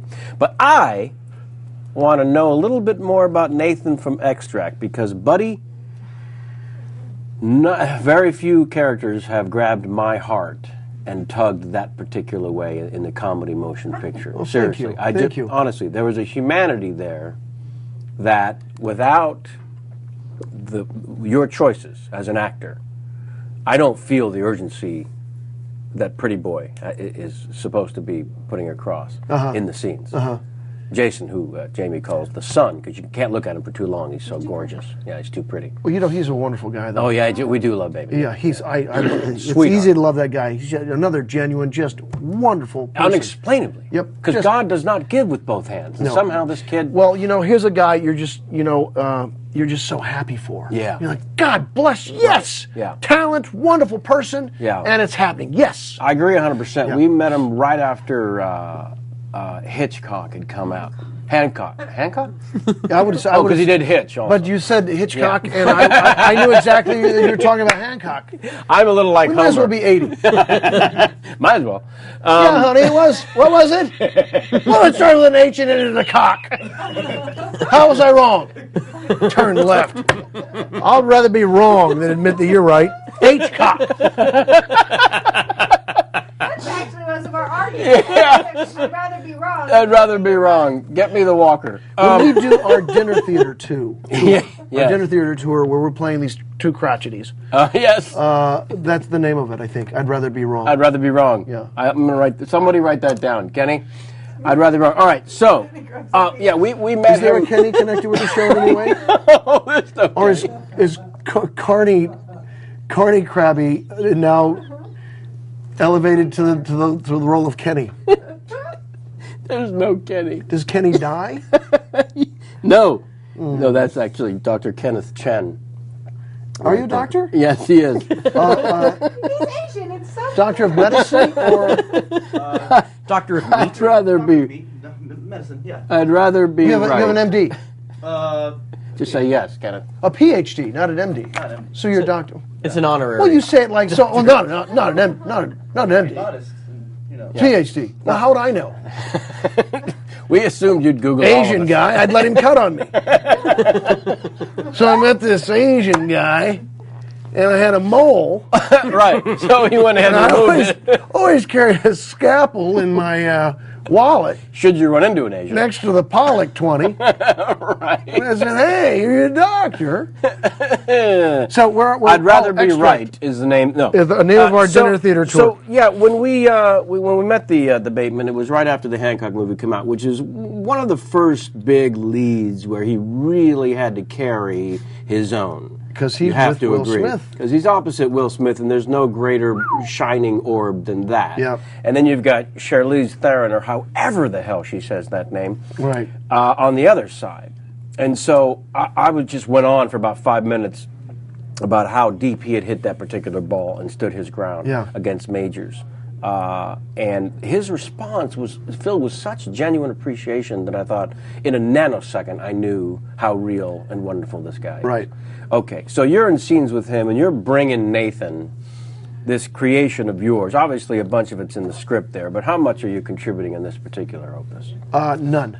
Okay, good. It So was you- unnecessary. I don't know if you've met Mike Judge, and I think all actors, most comics, I think, are huge fans of Mike Judge. Oh, yeah. Because he's such a good writer, and I didn't have to do anything. Right. And it's The pathos is all there. That's the testament to how good the writing is. Yeah. You don't have to do anything. I think I may have thrown in a couple lines here or there. I don't even remember if they used them. You didn't need to, because there was an economy of this guy anyway, because that's all you wanted. Yeah. So it was unnecessary to have to try and throw more stuff in. Well, that was you touch on an interesting thing is the economy of the character, because he's a little one note, so too much of him is going to become too much of him. However, there's enough of him in the movie where, in lesser hands, seriously, it's annoying after 3 visits to Nathan Lane, as it were. There's no off switch. No. Why should there be? So your name's on the chat. So you get the script and you see this character, Nathan, and you know in a heartbeat what to do with it? Well, kind of. And I didn't... Because you got to care about him. Well, you can't write him off. I had to audition. You got to audition, Sure. right? So you got to work on it. Yeah. You got to. Yeah. You know how it is. You choose to... I don't, but I understand what you're saying. Well, you either wing it or you do the work. Right. And so you're waiting for that divinity to come. What is this? What is this? What is this? Because a lot of times it's all there, but in this instance, I don't think I had the whole script, which is a real... No, that's terrible. It's really hard. You're like, I'm supposed to be able to... What's the context? Win this job based on 4 pages? Yeah. What's going on? And is it what kind of movie? And you kind of go, okay, I know Mike Judge's stuff, and you're going in and you're like, But this was a little different for him also. Right, yeah. right. So you work on it, you work on it, you work on it. You just know it's real. And it starts coming up, and then you realize you're trying to remember all your acting coaches over the years say something, and you remember you can't do more than one thing at a time. So that's what I was thinking, like, pick something that he's wanting to do, just the one. And I remember I'd written a couple notes on each little scene, and you're trying to get, that's all you can accomplish. And the rest are the words. Yeah. And I think they kind of lend themselves to the tone. Right. And that was the other part of it. It's kind of a tone piece. Oh, yeah. And so... But when you buy the tickets to the event, when Nathan actually makes the decision that enough of a commitment has been made by his neighbor that he's going to buy the tickets, and then the abject resentment to you're not coming. Right. I bought the tickets. Well, I bought those tickets. I mean, that's all in there. Yeah. I think I threw in pantsuit. Does she can wear a pantsuit? Does she not? Is she uncomfortable with a dress? Yeah, because Nathan's trying to figure out what the real problem is. It isn't that he's the problem. It's not that he's been too insistent. Nope. Oh, it can't be it. Yeah, he just had drawn such a beautiful character, and one we all know. Well, that's just it. There's genuine pathos there, and there's also the familiarity with that personality that we all just want to get away from. But when you have to fill those shoes, you know, the difficult nature, I think, is to make him likable enough so that the audience actually feels for him instead of instantly, I know that guy, Right. I don't want him anywhere near me. Right. And I don't want to see him on screen. And please don't Yeah. make me watch this idiot. Yeah. Well, you know, the other thing I thought of was that he knows, and there's that social thing missing, so he's going to get what he wants, and he can't understand. But we know people like that, and there are parts of our own lives that happen like that, right? That go wrong for one reason. Like, well, did I say something Yeah, to that yeah, person? I know that I put him off. And you sense that, and your intuition's not wrong. Right. And so you put that in there, too, that this person doesn't quite get that. Yeah. It just he makes doesn't it like more me. real. Yeah, yeah. Makes it more genuine. And then with wardrobe, costume can be a great ally. And boy, were they. Yeah. It was a perfect Oh, wardrobe. my God. There were some acid wash jeans, some bad polo shirts, and the piece de la resistance were those shoes. Oh, boy. I think they may be, are they Reebok? They're the white ones that were made in the late 80s, early 90s that people continue to wear. Sure. They're very comfortable. But they're usually for people that are not athletes. You just put on slippers. You're not fooling anyone. Might as well. Yeah. But the beauty is they keep them so long the tongue yellows a little bit. Uh-huh. And then you're like, that's it. That's him. The tongue is yellow. Yeah. And that's the most interesting thing about him. He's that guy. Yeah. He's that guy that holds on to those shoes until present day. You ready for your next Tweet 5, mister? I love Tweet 5. All right. T5, T5, T5 forever now. We're going to have that each and every damn time a guest plays the game. Thai or Chinese food? Thai. Drapes or blinds? Blinds. Sagan or that prick Hawking? Right? I guess Sagan. Isn't he more accessible? I'm going to say. Yeah. Yeah. Hawking has a little attitude. Chip. By that I mean microchip. Coffee or tea? Coffee. Mahogany or teak? Mahogany. Nicely done, sir. Although, isn't it? It's a rare wood now, right?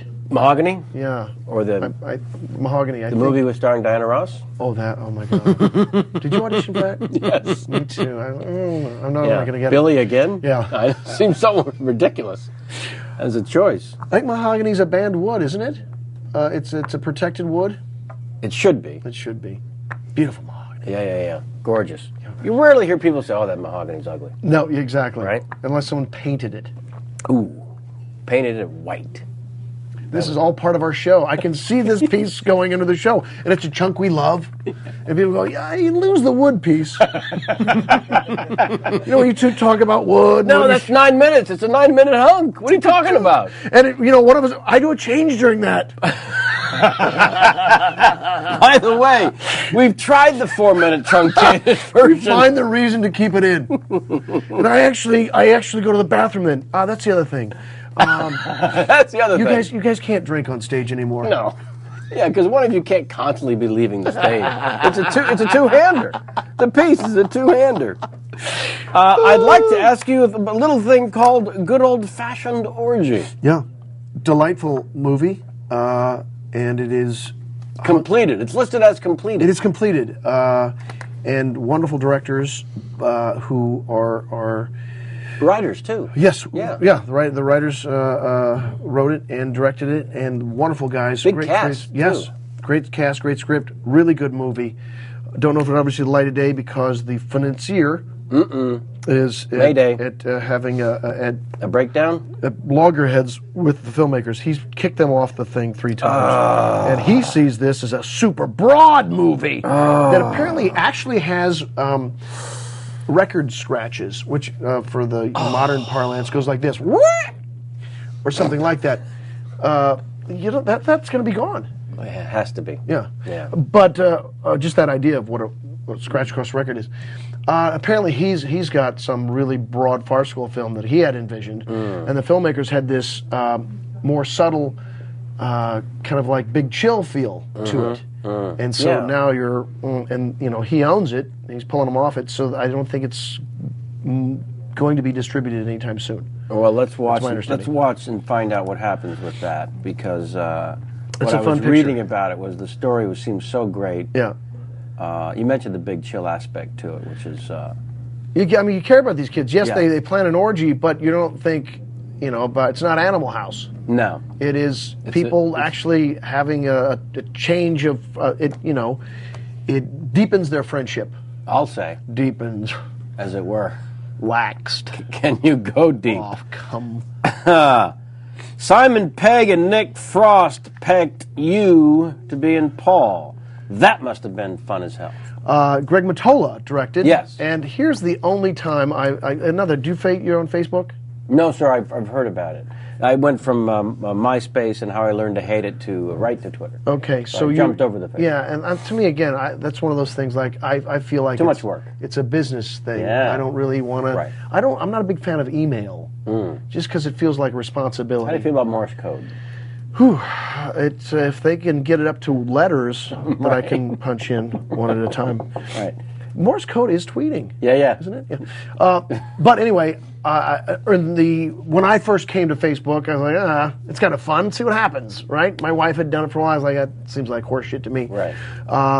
But Greg Mottola and I said hello on Facebook. He and I had done 2 table reads before, where I was the intended, and it didn't work out, and so he and I hadn't got a chance to work together, and so he said, hey, that's the only business contact where it's ever been useful to me. Just the once, though, makes Through it that, all work? exactly. Yeah. And so we reconnected on that, and he'd said, hey, I'm doing this table read. Would you mind come reading a couple characters? Of And you course. thought, well, Why this has wouldn't you? never worked out before. Why the hell not? Simon and Nick were there, as was Seth Rogen and Kristen and Bill Hader.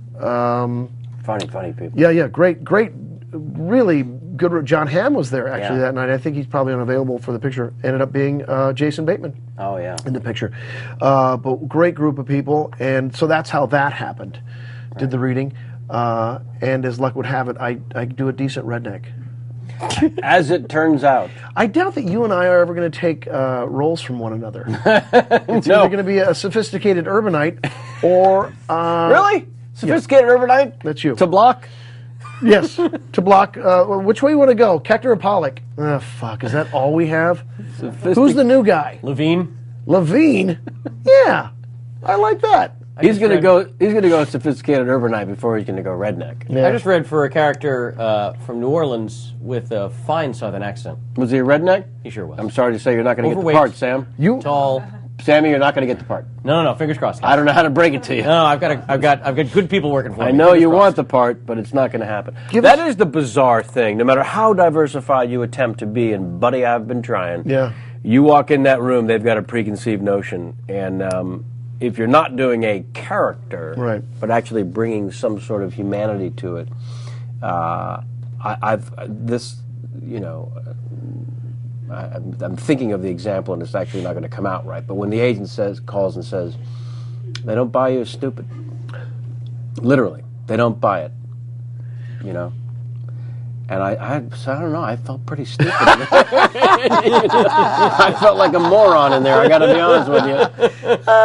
And no. It's such a compliment, but, you know, like, no, it what? isn't. But actually, it isn't a compliment, because the truth of the matter is, I busted ass trying to be that character. But they have this preconceived notion And of they you being said, an nah, you're not intelligent, articulate you're not person. Yeah. Sophisticated urbanite. Well, either way, what we're looking I'm for. adding to that. All right. How do you feel about another Tweet 5, mister? You know how I feel about Tweet 5. Okay. Cuss or swear? Well, cuss. This is from @Kevin. On Sundays, it's swear. Is it? Yeah. This is from @Kevin Pollak fan, by the way. And the last one was from @Professor_D. I'm sorry, I forgot to mention that. Got to give credit where it's due. @Kevin Pollak fan. Is this the first time @Kevin Pollak fan has got one thing in? Because I'm still a little freaked out by that. It's Sam. It is Sam. I know. I'm playing a part. See? That's how good he is. That's how good he is. She doesn't know me. Oh. History of the World or The Producers? Which, is there more than one History of the World? Isn't there part 1 and 2? Just part 1. Oh, that's what threw me. No, that is correct. Blazing Saddles. That is correct also. Yeah. If not an actor, or any other of your choosing, doctor or teacher? I wouldn't have the facility to be a doctor. Clearly not. Just unless go I'm ahead. like Dr. Ken, who only has a PhD, not an MD. Right. Who, though, at any point in my life, if you just have a whim in which you want to cut me, I invite you to do so. Has Dr. Ken ever been on film, on screen here? You know what? Do the people want to see him? I think they do. Come here. Ken, if you would, please. Come here for a second. Please, just for 2 seconds. Like a fucking board. I didn't ask the PhD to come over here and use. Get over to where I stand. I didn't ask you to come and use your swear and cuss. Oh, I'm sorry. What is this? A swear cuss board game? Sir, what's your PhD in? Oh, sorry. Oh, good. We didn't get his dirty talk. No, we didn't. We're gonna now, though. Either had there. Come on over and Ken, greet. go to where I stand. Where should I stand? Come here. Come here. Get your camera readiness on. No, just stand over Find here your with our lens. guest. Find your lens. All right. Get over here. Don't block the host lens. Say crossing. Okay, here we go. Bend down. Okay. Yeah. There we are. Okay, we're in a nice There he two. is. We're in a nice two. Okay, what is your doctorate in? PhD. It's PhD in biochemistry. What an asshole. Yeah. Thank you, Ken. Say T5. T5. T5 forever now. We harmonized. Yes! That's good. Dr. Ken. Dr. Ken. Chen. Ken Chen. Oh, Ken Chen. could not have asked for a better debut. But where were we? We were talking about. No, we've got a tweet 5 going for you, sir. You're only halfway through it. If not an actor, doctor, or teacher, I believe you were tossing up doctor. No, I couldn't be a doctor. No, exactly. Teacher, I guess. Yeah. Because you can entertain. What would you know teach? That it would be because teacher's a stage. Right? Yeah. Yeah. What would I teach? Yeah. In fact, you're probably 6. Okay. 6'2"?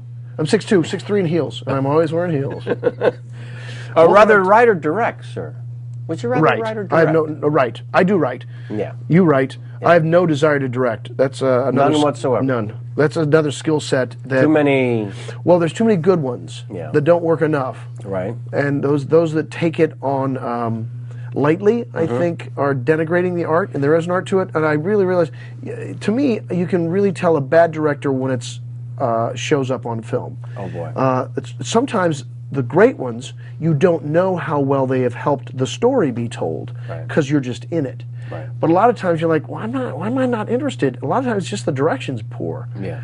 And they're not. There's a whole mind skill, a skill set of like, how do I help tell the story with everything I'm doing? And that goes for everything, I believe, whether it's a sitcom, 4-camera sitcom, single-camera sitcom. There is good and bad, and that is a measurable skill, I think. Yeah. No, we're all storytellers, and that particular form of storytelling is very specific and wildly different than what we do. Yeah, and it's you really need to know big picture.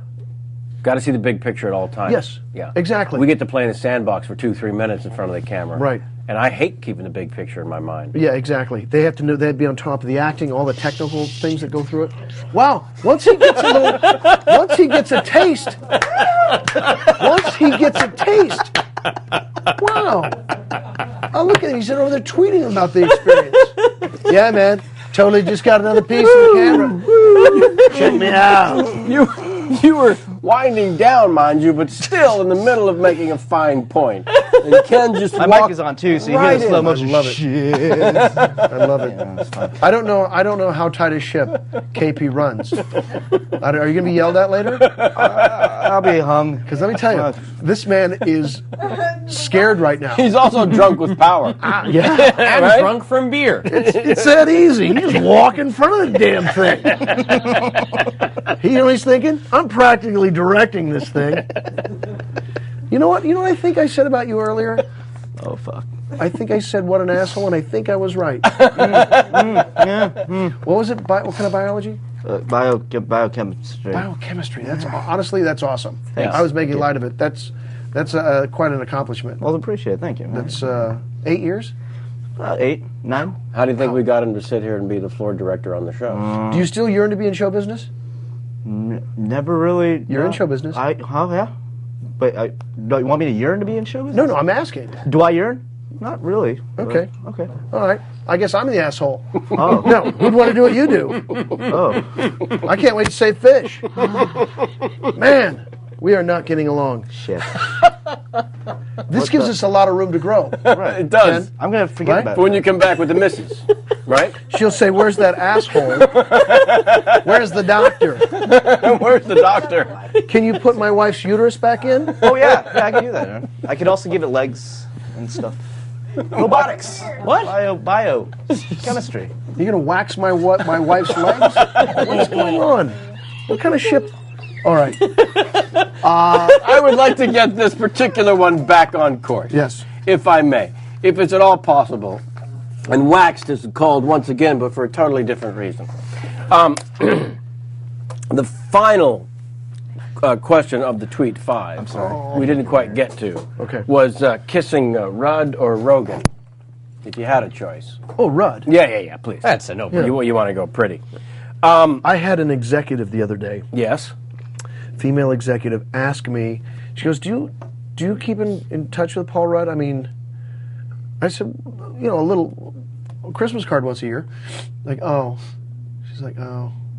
I was like, well, why? She wanted to date him. Well, and I said, isn't he married he's with, married with kids? With 1 or 2 children. And I know he loves his wife.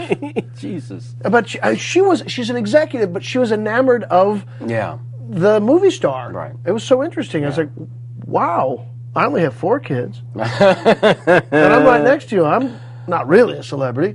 Well. But I'm a bigger celebrity than when I met my wife. It was Yes. good enough for her. Right? Where the hell's her problem?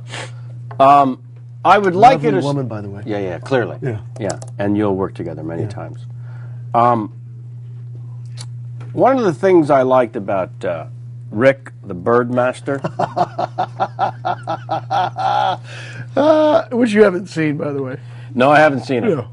But one of the things I like about it, in just reading, is that he's a Vegas-style showman who sings Eddie Money tunes with, wait for it, a cockatoo. Yeah. A cockatoo. What the hell? 1 day of work. It was an offer and well paid. And I'm not asking you to justify it. I'm asking you to tell us where this creation came from. I just showed up. Tom Lennon and Ben Grant were directing, and they're longtime friends. They were, them from The State and from Reno 911. Right. Balls of Fury, this particular film. Yep. And so I was working on the Naked Trucker and T-Bone show, and I said, no, I can't. I can't. There was no way. I'd grown the sideburns. And, but I also had children's tuition to pay. Sure. And so I was able to get out for 1 day and go do the thing. Right. But it's a funny, kick in the ass, silly film. But yeah, no, that's just what it is. Yeah. That's more performance. Yeah. The thing was, they made Taylor made a leather suit, the best, which technically leather pants and jacket. And I was like, what? Well, yeah. I worked. Commit to the bit. I worked less than a full day. Yeah, well, that's just money well spent. Yes. Yeah, that's It's what crazy. that is. That's making the right investment. But it was welcome. I would like you to start gearing and focusing all of your comedic and creative talents towards the notion of your version of the Larry King game. If at any point during the next 90 seconds you'd like me to reiterate the 3 fine points that I'm looking for you to reach. Kiss my fat ass. It's not that game anymore. We're on a different game now. There's a thing about this show, because we are now running over the 2-hour mark. Wow. That people... I'm sorry. No, there's no sorry. That's the best part. Yeah. We can always blame. That's called a slow burn to Kenny Chen. I was going to say Alex. No. Alex wants to be in show business. Boy. Yeah. As soon as we said cockatoo, he ran in here. Did you notice that? There's a bird act? Can I be the bird? You won't make it the show, but you can come, we'll give you free tickets. When we do the show? Well, because in the writer? Yeah, I'd rather be wrong. Yeah. There might be a bird act. Remember the bird we worked with? Larry! The bird was a young Jew boy. Well, how could you forget? You don't forget a bird act like that. Or a Jew. Wait, I'm making. All right, now, before you reach the 2-hour 31 mark of Eddie Izzard, who I promised would remain the king and master of the time limit, I'm going to need you to stare down the barrel of that sappy pappy right there and give us whatever you'd like regarding your version of the Larry King game when you're ready. Okay. When you're ready, sir. No pressure. All right, Kevin Pollak. Do I get a question to start with? Yeah, at some point you'll break off into revealing something about yourself. But the question from the caller, is that what you mean? Yeah, is that what happens? Yeah, yeah. Does everyone say I'm here with Larry Pollak? Larry Pollak. Yeah. Or Kevin? Or Jackson? Usually it's in one. Okay. One. You're just addressing the viewers Okay. at home. Coming up later There you here go. on Larry King Live, the painter and also the stand-up comedian Jackson Kevin Pollak. I'm wearing a diaper, and I have for 26 years at this desk. All right, and we're going to take some calls from Osage Beach, Missouri. Beautiful. That's all we needed. That's all we needed. Are they typically scatological? Yeah, I have to be. They Yeah. have to be scatological. Because he's a mature man. Is and what we're saying. One would think is the premise. You have to it's go gonna- there and then yeah, over there yeah. somehow. Thank you. Oh, can I very do much. another one? Please. My name is Larry King. I'm here, and it's coming up later. An Asian man will remove a mole from my back. He's doing it right now. We're going to take some phone calls from Versailles, Missouri. These are all towns within my conference growing up. Oh, I figured within your Osage Beach, Missouri. Where's Carrie Prejean? Within your conference. Well, the athletic conference. Yeah, of course. Of I'm course. still Larry King. This is not a very good Larry King, but I'm still him. Well, it's digressed. How many people say Schenectady? A lot. We've had 7 Schenectadys. Have you? Yes. I think you're taught. I used to say Schenectady when I first started doing it because it's that funny sound. Right. Yeah. Everyone tells you. Then I went to Saskatoon. Nice. Right? Nice. I like to go outside my conference. Coming up, Eldon, Missouri. There we go. You got a call from Eldon. Yeah. If you had to call someone in Eldon right now, who would it be? Coach Larry Marriott. Okay, Larry Marriott, the block. Larry Marriott, you're on the line with Larry King and Kevin Pollak. Now, Kevin. Yes. There was a movie made about your life. Right. Ed Harris, wonderful portrayal of you. I think he was nominated for Academy Award. Tell me about the drinking. Oh, once again, no more calls, pencils down. My wife calls me a gas bag. All right. We're going to Lone Pine, Missouri. I don't think you need to say Missouri anymore. I want to. I'm still Larry King. You know what? Have you ever tried to do it as the Paul Lynde game? Oh! I love Paul Lynde so much. And you know, I have my kids. I'm going to beat 31. Here's my kids. I asked them to do, at the dinner table, we play funny face sometimes. And it's just go around and make a funny face. All right. And then sometimes you throw an emotion to it.